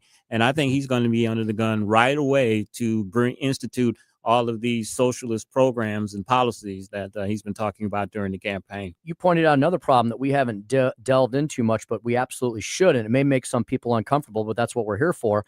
He is an avowed Islamist. He is. And before everyone starts sending us hate mail that we're a bunch of Islamophobes, there are plenty of peaceful, peace-loving Muslims around the country, around the world. Many of them, millions of them, tens of millions. But for the Orthodox Islamists, there is only one belief, and that is the belief that there are the Islamists, and then there is the infidel. Yeah. And to them, it's a very black and white equation. And what you just pointed out about whites or Jews in New York City, if you are a white capitalist or a Jewish business owner, I have a feeling you're probably thinking of packing your bags and getting the heck out of Dodge. And I think there is a distinction between a person who practices the faith of Islam and an Islamist. I think of as Islamist as someone who is militant, someone who is adamantly against Israel having their own state, that if they were in a room somewhere where what they thought couldn't get out and what they said couldn't get out, they would want the destruction and the killing of Jewish people. These are people that deny the Holocaust, do not believe that it occurred. So I think of as an Islamist as Al Qaeda, Hezbollah, those type of people, the militant types. I don't think of them as just a regular person who practices Islam. And now, though, they're using suave, savvy guys like Mondami to go into countries like the U.S. and convince people to elect them mayors of the largest financial capital of the country. There is one last final hope. Remember, we talked about this the other day. Oh, yeah. That the House Republicans may try to stop his swearing in by saying he is an insurrectionist because he is called ICE, the enemy, basically. Maybe that one last hope will stop him, Tim. Throw that Hail Mary. What do you think? Probably not going to happen, but we can throw that Hail Mary. Look, and folks, you need to be honest about this. And you can say that we're being over our skis here and overly dramatic, but this is a holy war. And this battle that we're seeing now, people like Mondami coming in to Western civilization, New York City, and trying to completely upend and turn inside out. This battle is as old almost as humanity itself. This is basically the current modern day reincarnation of the Holy Crusades. And if you don't understand what I'm talking about, or you don't believe me, got a great movie. You can watch this with all the Hollywood appeal. It is very much based on historical fact. It's a great movie. Chris, we've talked about it before. The Kingdom of Heaven. Orlando Bloom, and it's got a cast of talent. Joey, did you see that movie, Kingdom of Heaven? I've not seen it, but I know there's a super cut that's like 4 hours long. It's supposed to be better than the original one. I think it's like Ridley Scott did that one. Ridley Scott did that. Yeah, it is back in the time of the Holy. Look, this battle between Jews and Christians versus Islamists has been going on forever, for thousands of years. And look, they're not. They can't take Iran and its terrorist proxies. They can cause terror and they can wreak havoc here, but they ultimately can't beat us in a one-on-one fight. Yeah. What they can do is infiltrate our country, our economy, and our political system. And another person that's doing that, and maybe it's a good thing, I can't remember her name right now, but the good congresswoman up in Minnesota, who from Ethiopia, Omar, who God favored her and brought her to this country, brought her out of Ethiopia and famine and a corrupt government. And she comes over here, becomes a congresswoman, and one of the main people that bash her own country. Hell, Tlaib, same thing. So the whole squad. Yeah, exactly. Cut from the same cloth. And we're not being racist and we're not being Islamophobic. We're being American versus the anti-American divisiveness, derision that they have for our foundational principles. I'm sorry, but we get to the royal we get to decide what this country is going to be based and founded upon, and it have so for the last we're about to celebrate our 250th anniversary as a country. Well, what does that mean? What are we celebrating? Well, we're celebrating economic freedom, religious liberty, and our constitutional rights. They don't agree with any of that and want to upend and change all of it. Yeah. And the ironic thing is they can use the very freedoms that they rail against to be able to do that. You can't rail on your own country in Ethiopia or some of these or in Palestine as they call it. So that's the sad thing. They have those freedoms over here and they can use it to subvert their country, our country. One piece of good news, Chris, on the national scene that I did not know occurred until mid-morning was that the current incumbent, I guess you can call him establishment Democrat because he's not an avowed socialist, has held on as mayor of Minneapolis. Oh, he won. Okay, I missed that. Well, it's not over yet, Chris, Okay. because guess what they have there? Ranked choice voting. So, Chris, isn't this ridiculous? They think he won. Okay, his name is Josh something or other, the current Minneapolis mayor. I had forgotten about him. I forgot he'd even been running because every time I look above your shoulder during the show, they've got that Omar guy waving the flag of Bangladesh or wherever he's from, and the American flag is nowhere to be found. I thought it was I had given up on Minneapolis. Omar Fatah. I thought it based on the media coverage that it was a done deal. Shame on me. I did not look at any polling there. The current incumbent mayor, who's a complete loser Democrat, but is not an avowed Islamist leftist socialist, he's hung on in their ranked choice voting model. They think that when they get through the successive rounds of ranked choice voting, folks, don't ask me to explain this. It's unexplainable. They think, Chris, that he's going to maintain his 10-point lead and he will hold on for a victory. That's a diamond in the rough. Tim, just remember one thing. There was an election a while back. The comedian Al Franken ran against incumbent Senator Norm Coleman. Norm Coleman, we thought, won that race. And then they were finding ballots in the trunks of cars a few days later, and Al Franken pulled that race out. Do you remember that? I do. That's why, Chris, I'm not going to predict that Jacob Fry, that's his name, Jacob Fry, the current, I'm not going to predict he hangs on because it seems that even amongst the Democratic Party, the knives are out between the leftists and the old school liberals. And if they can find a way through this bizarre ranked choice voting system that they've adopted along with a couple other jurisdictions around the country, they will throw him out on his keister. Hopefully, I can't believe I'm saying this. Hopefully the Democrat will hang on in Minneapolis and protect it from itself. Yeah, hopefully they won't find ballots in the trunks of cars in the next few days. Don't put it past them. Don't put it past me. So that was one possible diamond in the rough. We had a few others here. They weren't necessarily candidate based, but like we said earlier in the show, issues often do drive voters as well. And we had some issue-based election results that turned out the right way here in Missouri. And on top of that, what do we take away from these results in largely blue America?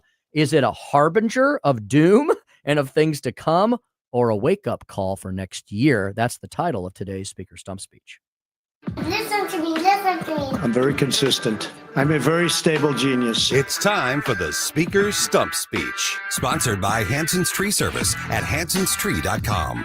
Harbinger or hearken? You know, I like alliteration, so that's what we could probably call it, the title of today's Speaker Stump Speech. So, first of all, let me give you a couple other items of good news. Dennis Ganal and Niall Stevens and our friends at Mo Tax Relief Now, they put out a victory email today. They're like, what were they celebrating? Well, there was actually some wins last night in the Show Me State regarding taxpayers. First of all, way down in southwest Missouri, in the Taney County area, that's kind of south central, southwest Missouri. Taney County is the home of Branson. Okay, now you know what all I'm talking about. 10 counties around Taney had tax increase proposals. 8 of the 10 failed. I feel bad for the 2 in which it passed, but in Springfield, of all places, which has a significant left-leaning population, courtesy of the university that's there. Yeah, wherever there's a university, there's left-wing liberals. Christian County's use tax failed. The Nixa Fire Protection District tax failed. The Hermitage School District tax failed. The Wheatland School District tax failed. And the Texas County Road and Bridge sales tax failed. Up here on the eastern side of the state, 2 very different municipalities of Ladue and Festus, one in deep blue St. Louis County and one in rather red Jeffco, both defeated an internet sales tax proposal. We talked about that with David Stokes just the other day. And finally, I saved the best news for last. Yes, sir. We here at News Talk STL, who advocated strongly against the ridiculous, massive real estate tax hike that the Rockwood School District was trying to pass, basically in the dead of the rhetorical political dead of night, because they were doing it in an off-year election in November when you're not supposed to have elections. And they used over $250,000 of taxpayer money to put out all those glossy mailers that I showed you on our 4D cameras, all funded and paid for by you, went down in flames. It was a narrow defeat, but a defeat nonetheless, outside the margin of error for a recount. I believe 600 smart voters ended up carrying the day. There was about 20,000 votes cast, 14% turnout. Now, that sounds low, but in an election that nobody even knew was happening until a few months ago, I think that's actually a pretty good turnout for the taxpayers and an excellent result. Look, I've got nothing against the hardworking men and women that keep our cities and our counties and our school districts going. But when you look at the facts of the current situation, number one, this was the worst possible time to advocate for a tax increase, given the fact that there's literally statewide interim committees talking about reforming and reducing our property taxes. And here comes the Rockwood School District, completely tone deaf, with an amazing lack of self-awareness. And the educrats want to increase your taxes with a school district that is down over 25 student bodies over the last 10 years. They've lost over 2,500 students in their student population, but boy, they sure are paying their superintendents more, and they can't add enough deputy, associate, vice principals and increase the many multiple layers of their bureaucracy. Great piece to kind of sum up the election day. I don't have time to review all of it with you today, but from the Federalist, I thought they always have a very good, very cogent, clear-cut, clear-minded look at things, even when we get some of the worst news. Their title today of their election postmortem recap was Dems Election Day Sweep, not a harbinger necessarily of things to come, but definitely a wake-up call for the GOP. What they basically point out is the fact that the basics that we've been discussing all show were not present in many of these blue state battlegrounds. Look, if we were going to go up against blue states that are progressively becoming bluer, we would have had to have a lot of things Republicans would have in their sails. They would have had the right types of issues, motivating passion amongst the voters, and they would have had to have excellent candidates, especially in New York and Virginia. Those combination of forces were absolutely lacking. I think we're still a little concerned about what happened in New Jersey, but I think Curtis Houck put it well. He said, look, we just need to give up the ghost on thinking that New Jersey is somehow a swing state. It hasn't been for decades and may not be for decades more. The Federalist wraps up by saying Republican congressional leaders must do something meaningful in the next year to motivate voters. There you go. That's what I'm talking about. You got to have issues that inspire voters to go to the polls, particularly low propensity voters who usually don't vote unless somebody like Donald Trump is on the ballot. You got to get those folks off the sidelines. There's some dejection in conservative circles. While they see Trump busting his hump for the MAGA cause, many of his Republican allies in Congress have been missing in action. Americans voted for fundamental change last year, right? Just barely 12 months ago. Gave President Trump the largest popular vote victory we've seen in over 20 years. But Americans are going to always want to know why they're voting in the next election, whenever that might be. Americans wanted an off-ramp last year from the leftist-driven destruction of the Biden years. Many Republicans in Congress need to realize that, understand it, and continue the America First message, even once Donald Trump is no longer able to be on the ballot. And that's the Speaker Stump speech for today. Yeah, I think Donald Trump had it right when he said that he was not on the ballot. And I think that's why you saw him winning all of the swing states. I think that's why you saw the election result in New Jersey. Republican or moderate, Democrat, whatever voters liked him in those states. When he's not on the ballot, he doesn't do as well. Those counties in New Jersey that went for him, the Hispanic counties that went for him, went back to the blue. So Donald Trump has exactly right. When he's on the ballot, he does well, and candidates down the ballot do well. Yeah, and I think Republican voters in blue states, I think a lot of times they think their vote doesn't matter. And so yesterday they weren't voting for anybody for president. And so they feel they just don't have to worry about it. And so the blue states get bluer.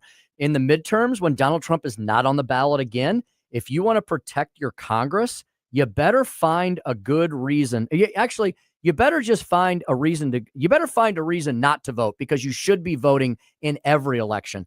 I know you and I and many of our listeners do. I don't understand this idea of picking and choosing when to exercise that God-given right that so many American men and women have literally given their lives for. And I think what's going to help us, Tim, and I mentioned this a few weeks back, and it's in the news again today, the administration is looking at a July convention in Las Vegas before the midterm elections. I think that's something that could juice up our turnout and have Americans excited, Republicans excited. Starting to sound pretty smart, isn't it? At first, I think we were like, what the heck? And now we're like, well, maybe we need to do just that to get people to pay attention. Speaking of elections, we're going to have some huge ones here in the state of Missouri next year. Don't say we didn't tell you. We're telling you. Oh, we've been telling you for well over a year out. It's about a year away when Missouri's Constitution will literally be on the line, and life will be on the line as well. We'll talk to Andy Bakker about those important issues, what they are, and more when we come back. Tim Jones and Chris Arps Show, 1019 94.1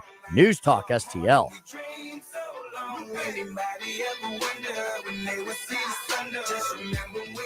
Dropping truth bombs and making you think. It's the Tim Jones and Chris Arps Show.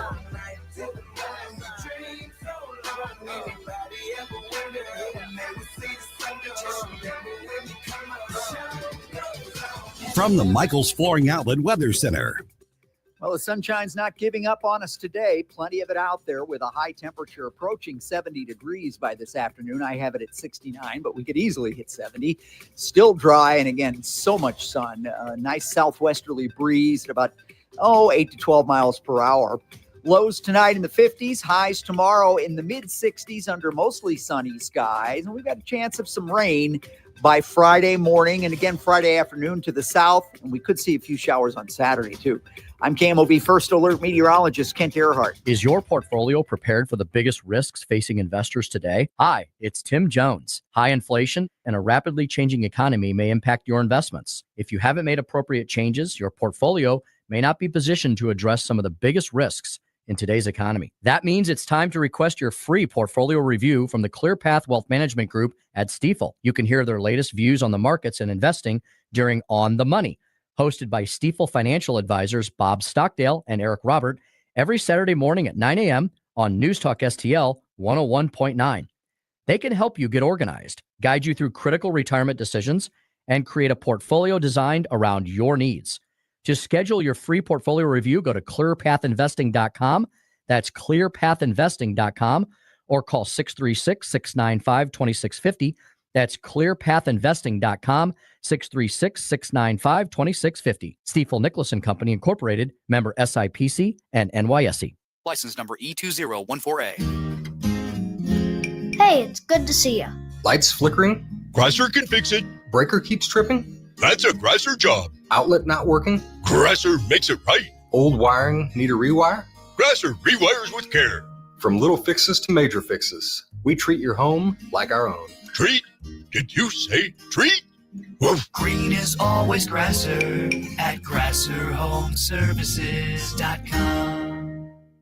This hour of Jones and Arps is brought to you by Stifel. Contact your Stifel financial advisor at stifel.com. That's STIFEL.com.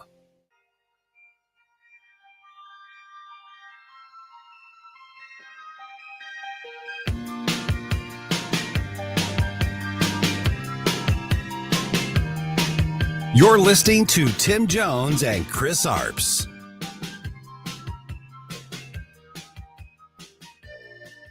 The Constitution permits the states to redistrict, and we just did it in Missouri. I mean, and that's absolutely the state's constitutional prerogative to do so. Now, you mentioned the Democrats. The Democrats have been doing this for years. And then all of a sudden, when a few Republican state legislatures say, actually, we'd like to exercise our prerogative and redraw our lines, I hear my Democrat colleagues just melting down. I mean, screaming and having fits. I didn't notice them doing this when California redistricted, and now California is doing it again. So listen, it's a constitutional prerogative of the states, And I think that Republican states that want to do so should do so. Yep. Hypocrisy. That name is liberal. They've been gerrymandering for decades. And the minute that Republicans want to redraw their maps more accurately, suddenly we're the bad guys. You know, if that Senate thing doesn't work out for Josh Hawley, he'd be a great radio host. He's got a great voice. He's got a great voice indeed. He can do like voiceover ads and stuff. Another guy who's got a great voice and a knack for freedom and liberty is our next guest, Andy Bakker, Executive Director of Liberty Alliance USA. He's also leading the campaign of Protect Mo Voters. He's going to be a busy boy heading into the Show Me States contest in 2026. He joins us now. Andy, welcome to the program. It's great to be with you, gentlemen. Thanks for having me. Indeed. Andy, there's a lot to talk about. There's Amendment 3, there's Amendment 4. But before all of that, it looks like we may have to do battle to protect the Missouri First map that Governor Kehoe called the legislature back in for, which resulted in a redrafting of our congressional districts to propose a potential 7-1 Republican to Democrat split. The left, Andy, started getting to work trying to undo all this great work before the ink was even dry, didn't they? Absolutely. Wasted no time at all. One name that we've been hearing over and over, and Tim has talked about it, is Hans-Georg Wyss. He is the Swiss. Did I say that correctly? I think you're close enough. I can't get the German-sounding accent to do that, but Hans-Georg Wyss, he is a Swiss billionaire who has been pouring a lot of money into elections here in the United States, and he poured some money into the Amendment 3 last year. What do we know about this guy? Yeah.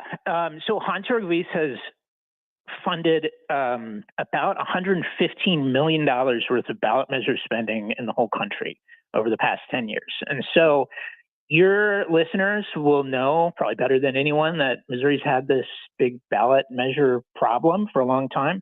Part of that history that they may not know is that foreign nationals, at least as a matter of federal law, are perfectly allowed to donate to state ballot measure campaigns. But not federal campaigns, right? No, they're not. And so basically what happened was there was a series of FEC opinions, Federal Election Commission, that said, we control everything that has to do with candidates for office, but we don't have jurisdiction over state ballot measure campaigns. And that was a great signal to liberal foreign billionaires like Hans-Georg Wyss that they can come in and spend as much money as they want in our states. And so Missouri's actually been the number 3 recipient of foreign spending on ballot measures in the past 10 years. It's almost $13 million. $8 million of that was spent last year in support of Amendment 3 and Prop A. So it's a huge problem, and they're coming back this year.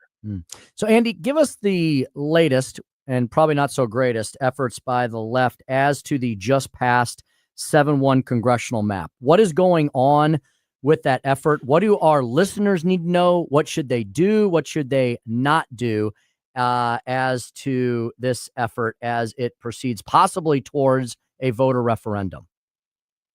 Yeah, absolutely. So first thing for listeners to know is decline to sign. Anytime that they are confronted with an initiative petition, they should politely but firmly decline to sign. And that really goes for all the initiative petitions that are out there in the field right now. There is nothing there that a conservative should support. And so you can be safe just not signing initiative petitions. Andy, sorry. Go ahead. I'm sorry. Go ahead. I'm sorry, Andy. What I would say about what the efforts to qualify a referendum that would put this map up for a vote, it's led by a committee called People Not Politicians. This is basically the same group of individuals who used this foreign-backed money to get Prop A passed last year. And so we've filed a couple of complaints now because they're still accepting foreign money. And here's a question that I have, and I know this is impossible to try to get into a Swiss billionaire's head or any of these people that are out of the country that are sending money and trying to influence our elections. But what is the motivation for a Swiss billionaire to want to get involved in Missouri elections or any state's elections? What's their motivation, do you think? Yeah, absolutely. And so there's not too much that we know about Hans Rugvist. He made his money selling medical devices and really kind of weird stuff like bone cement. One of the kind of insights into his thinking that we have is a book that his sister wrote. And what his sister said is his goal is to reinterpret the American Constitution in light of progressive politics. Oh boy! So that's the quote in the book. He does live in America now. He has an interest in our politics, clearly, but not enough to change his citizenship and accept the responsibilities that come along with living here and participating in our system.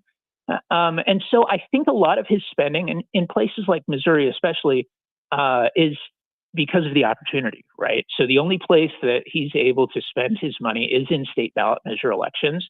And Missouri has a really permissive initiative petition process that makes it really easy for liberals to qualify ballot measures. And so from his perspective, it seems like a pretty good return on investment. And frankly, if you look at the past few years, it has been.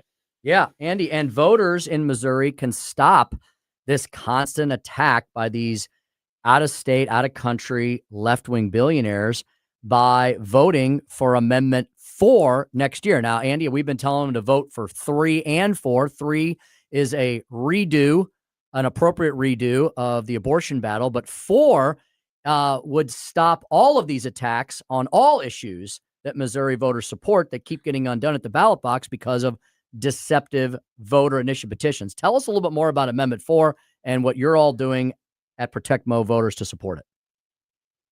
Yeah, absolutely. So Amendment 4 has a number of petitions that are a number of pieces that address the initiative petition process. Number one, and most importantly, is putting this prohibition on foreign funds and ballot measures into the Constitution.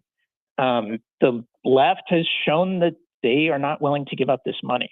Actually, if we look back to last legislative session, what was interesting when Ben Brown was carrying his bill that would ban foreign funding only in statute, it was actually a bipartisan bill until we knew that Amendment 3 was going to go on the ballot. And then the House Democrats all voted against it because they knew they were going to need that foreign money to oppose this year's pro-life Amendment 3.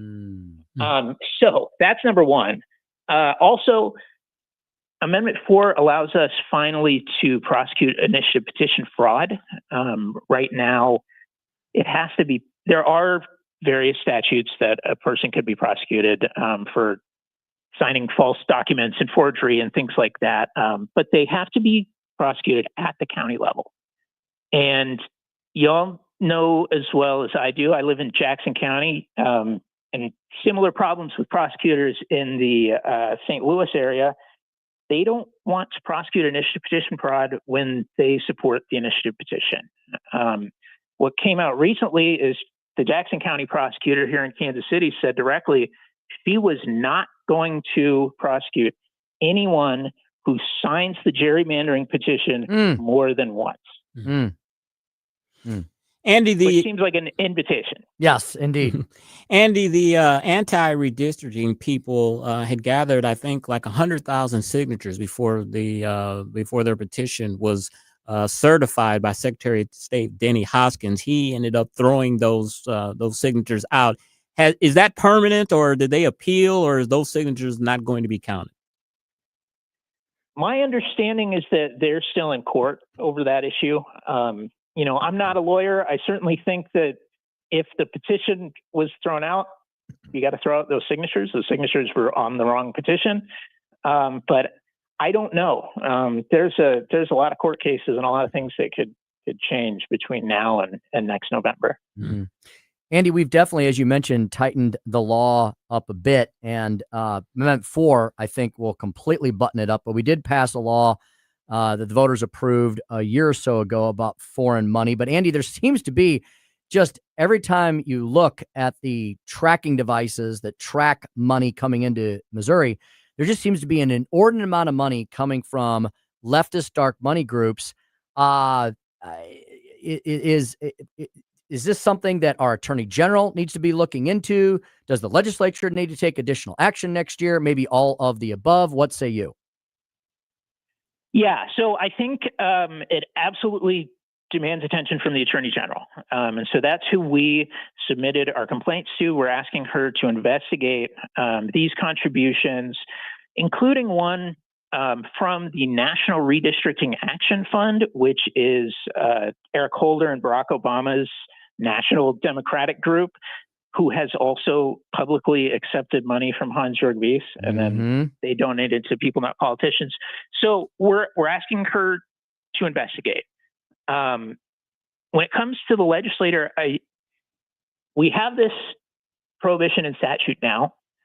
Left-wing groups are continuing to exploit loopholes and try to get around the law. I think it's clear that we need to put this prohibition in the Constitution so that any future liberal administration, God forbid, couldn't take it out of statute as soon as they get there.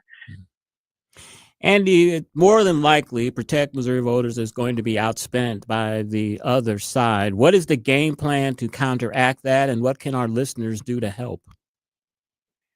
Well, we need to bring the message straight to the voters, right? And so it's talking to friends and family. It's explaining that, you know, these are sometimes complicated issues when you get into election policy, and it's kind of the nitty gritty. But there is nothing more valuable than, you know, advice than talking to somebody that you trust. So we're certainly going to be speaking to voters a lot.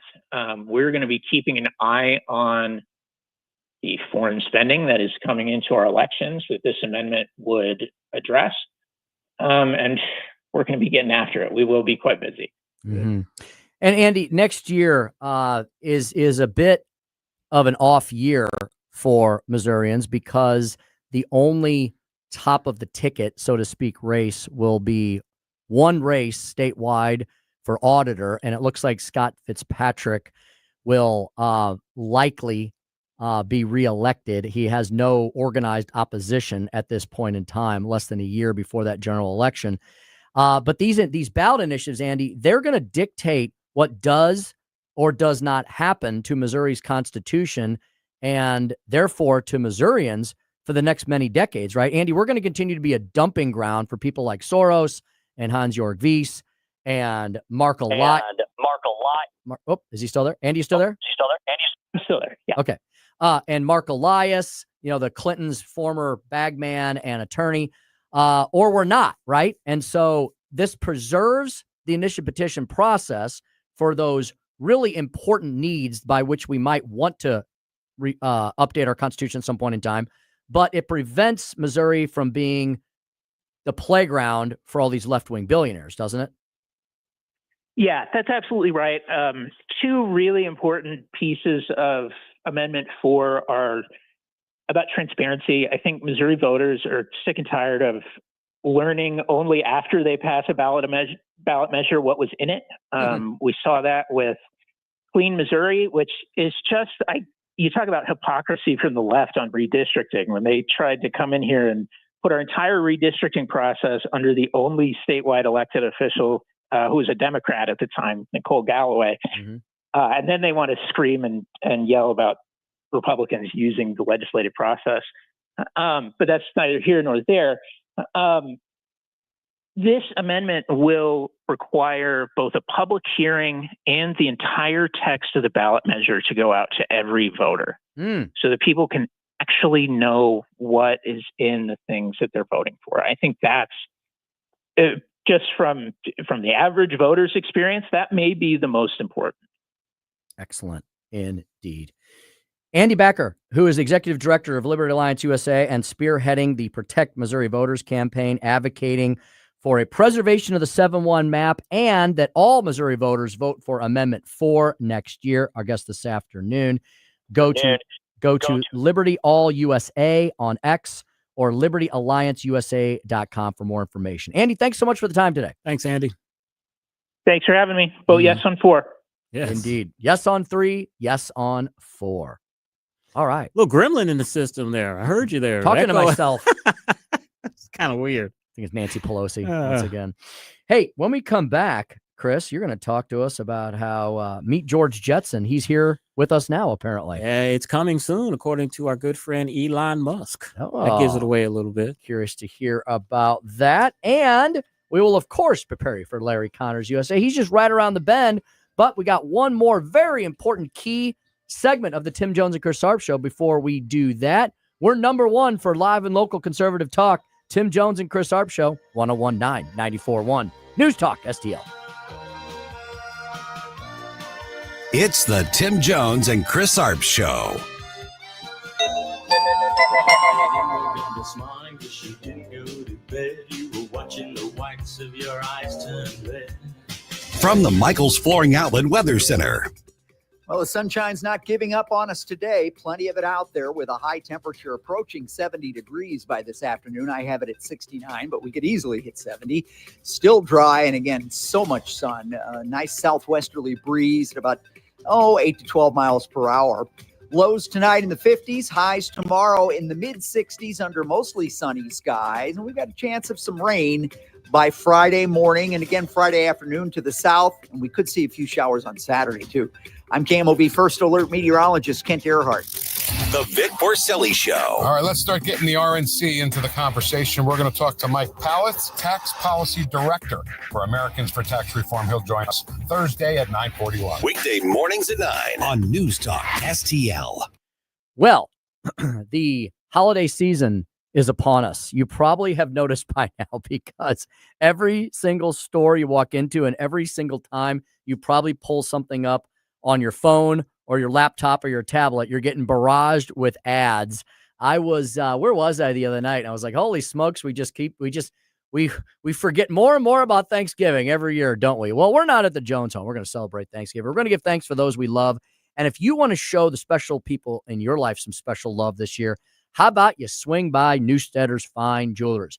Despite what the television and your phone and your computer are telling you, you do have plenty of shopping days left until Christmas and the holiday season, but don't wait. I would get into Newstedter's today and make sure you spend enough time with them so they can prepare for you some of the best things they have. Fine jewelry does not mean expensive jewelry. It means whatever jewelry that you would want to purchase for your budget. Newstedter's has been our neighborhood jewelry store in this region since 1961. Richard and his entire team take great pride in being local and family owned, serving our entire region with awesome, honest jewelry solutions for over 50 years. I have been a client and customer, so has many people here at the station and many of you all out in News Talk STL Nation. Couldn't thank you enough for that.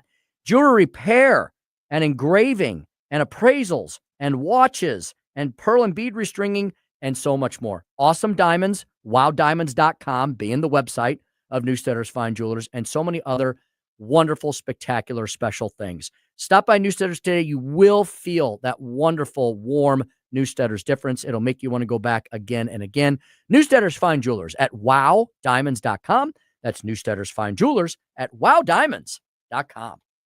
Hey, it's Vic Porcelli here with our great friend Chris Cooper from Serenity Wealth Management. Hi, Chris. How are you, Vic? I don't want to put anybody else down, but when you go up and visit you at Serenity Wealth, your place looks like home. So a lot of financial advisory offices, they have, the big mahogany desk or the big marble entryways and things like that. The stock market channel on the TV when you walk in the door, right? That doesn't really drive a good conversation. Good financial guidance and advice starts with a good conversation. People are nervous. People are afraid to talk about finances, right? And so you can see a little standoffish. Well, my objective is to try to have a good, casual conversation. By having those conversations about life, goals, objectives, it's what makes me understand what our financials are supposed to fund. So if somebody does want to have a good conversation, how do they do that? How do they find you? Our website is the best way to do that because you can get all the information you need, understand where we are, get a little bit more information, all that. SerenityWealthNow.com. Reach out to Chris and Stacy today at SerenityWealthNow.com. Investment advice offered through Fortis Capital Advisors, LLC.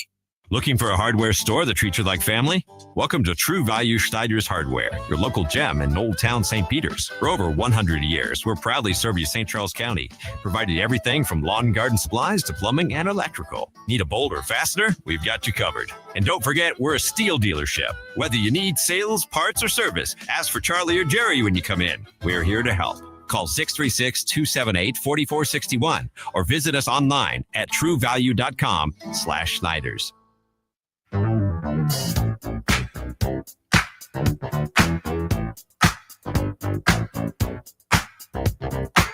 Tim Jones and Chris Arps in the afternoon.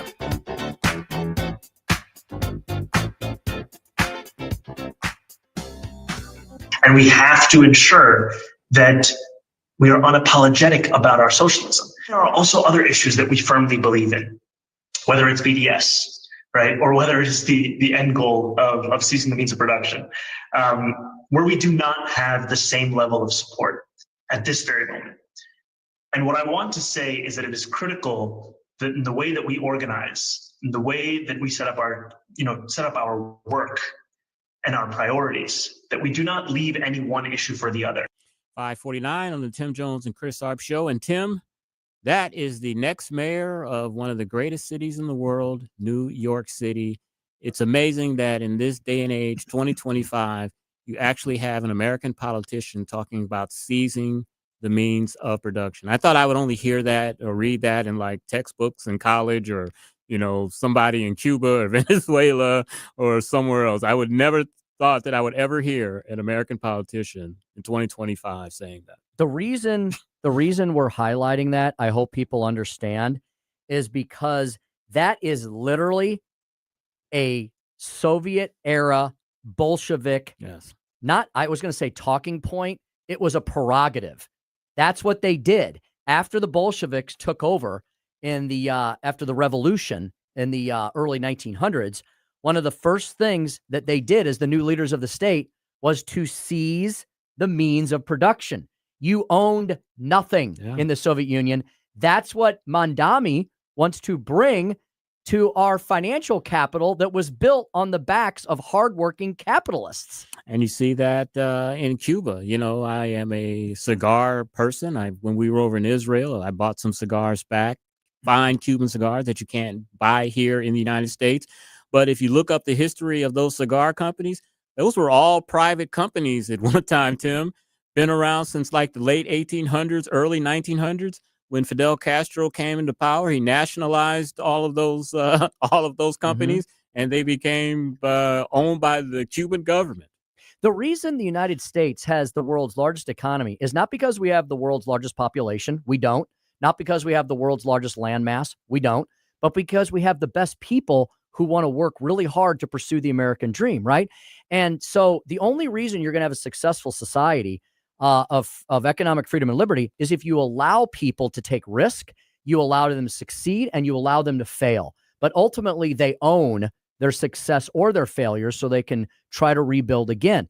It's hard work. Look, capitalism, free market economy, owning your own stuff, it's not easy, but it's very rewarding. The opposite of that is to have the government do everything for you.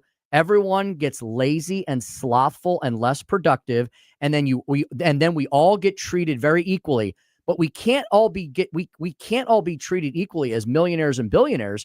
We're all going to be treated equally as the peasant class. Yeah. And so if you all want to live in tiny little cardboard houses stacked on top of each other in an urban tenement, and y'all want to work side by side in little cubicles, never own anything, never get rewarded, whether you do a good job or get punished if you don't, then continue to vote for people like Zoran Mondami. And that's what makes this country so great. And I've said it over and over and over on this show. If I have a talent for writing and I write a great novel that people want to buy, guess what? It's going to make me rich. You're going to become a millionaire. If I have a better mousetrap and people like it, and I can mass produce it and getting out to the people, guess what? I'm going to be rich.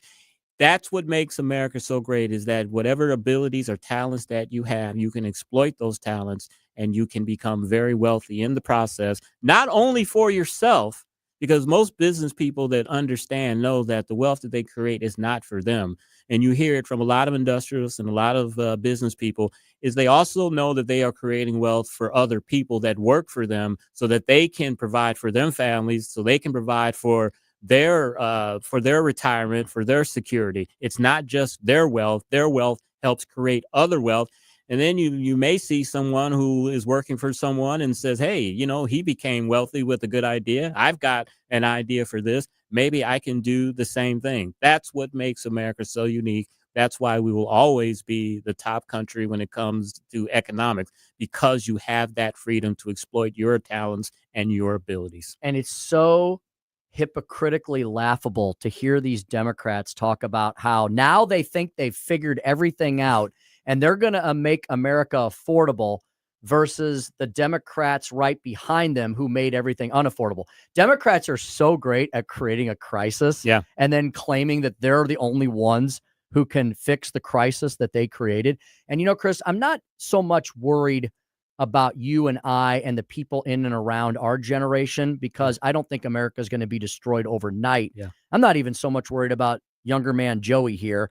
I'm worried most about the people much younger than us. Your children. My children, your kid, your daughter, and their and I'm really worried about their grandkids. Yeah. This is a generational thing. It'll take a long time to destroy America, but it can be done from the inside out. We can also continue to be a great country and to realize the American dream, and that'll take several generations as well. But I'm telling you, with all the warts and the problems and the stupidity sometimes that the Republican Party exemplifies, the Republican Party, to me, is the only party these days that believes in the American dream, freedom, and liberty. And the Democratic Party is dead and buried, and this new bizarre socialist communist Frankenstein monster that's being created wants to destroy the last 250 years of everything that's been built. And unfortunately, the liberals have all the vehicles to be able to, for generations, have their philosophy advanced. They have these kids from kindergarten through college. They are in control of the media. A lot of these young college kids, they get the majority of their news from Twitter and from other social media vehicles. A lot of them get their news from the late night comics who are shaping their views. Now, late night comedy is going down. Thankfully. Is going down. People aren't watching it as much. But, one thing that Andrew Klavan, who I love watching him and listening to him, he's a writer, podcaster for the Daily Caller. He used to be a screenwriter. He's got movies that starred Clint Eastwood. But when he started coming out as conservative about 20 years ago, he was blackballed, blacklisted. But he talks about that the Republicans, conservatives, we have to win the culture. That's how you're going to change things. You have to win the culture. And if you listen to Andrew Klavan, he thinks that we are doing that through these right-leaning media. And you look at movies nowadays, and Joey could attest to this, and I think I saw this somewhere, that the top grossing movies are like PG and G movies, not the R-rated explicit movies. They're based on faith and Christian movies. Yes. Those are the money makers now. I can't wait till the new The Resurrection of the Christ comes out. Oh, Mel yeah. Gibson's doing it. Yeah. When is that? Have you heard anything about It's that? coming up soon, I think, Joey, right? I remember Maybe hearing you're about that. Go to and you've swung back to where we began the show almost 2 hours ago and talking about how, yes, we should take great lessons from these political snapshots in time. But you just reminded everyone, ultimately, this is a battle for the hearts and minds of our culture. Yes. And we have to go to where the kids are. That's exactly what Charlie Kirk was doing. Mhm. And that's why evil forces took him out, because of the success that he was having in changing hearts and minds of the people that are going to be voting in 10, 15, 20 years from now. Exactly. I know people have been waiting with bated breath about the Jetsons. Elon Musk is hinting that Tesla will soon showcase a flying car, possibly before the end of the year. Musk delivered his eye-popping teaser during an interview with Joe Rogan. He said, "We're getting close to demonstrating the prototype. This product demo will be unforgettable." So the Jetsons, I love that. Well God, done, that takes Joey. me back to my childhood. All right, 527. Tim Jones and Chris Arps show. Larry Connors USA, 557, not 527. Larry Connors USA is up next. Escape from New York will accelerate Mondami's election, and the story behind the story about trying to ride a bull. That's Larry Connors next. You're listening to the Tim Jones and Chris Arps show on 1019 94.1 News Talk STL. Drive safe and have a great evening. Tony Colombo here for Gutter Pros and Exteriors, your all-in-one service team that brings years of experience and quality that's affordable right to your doorstep. Christine and I discovered Gutter Pros and Exteriors when we bought our home and inherited a gutter problem, And they've also repaired siding damage on our home because along with gutter repair, gutter installation, and leaf protection, the Gutter Pros team are also the best for repairing other exterior damage, including fascia, soffit, and all siding repair and installation. Learn about all the ways Gutter Pros and Exteriors can help your home or business right now at gutterpros.com. Located in the heart of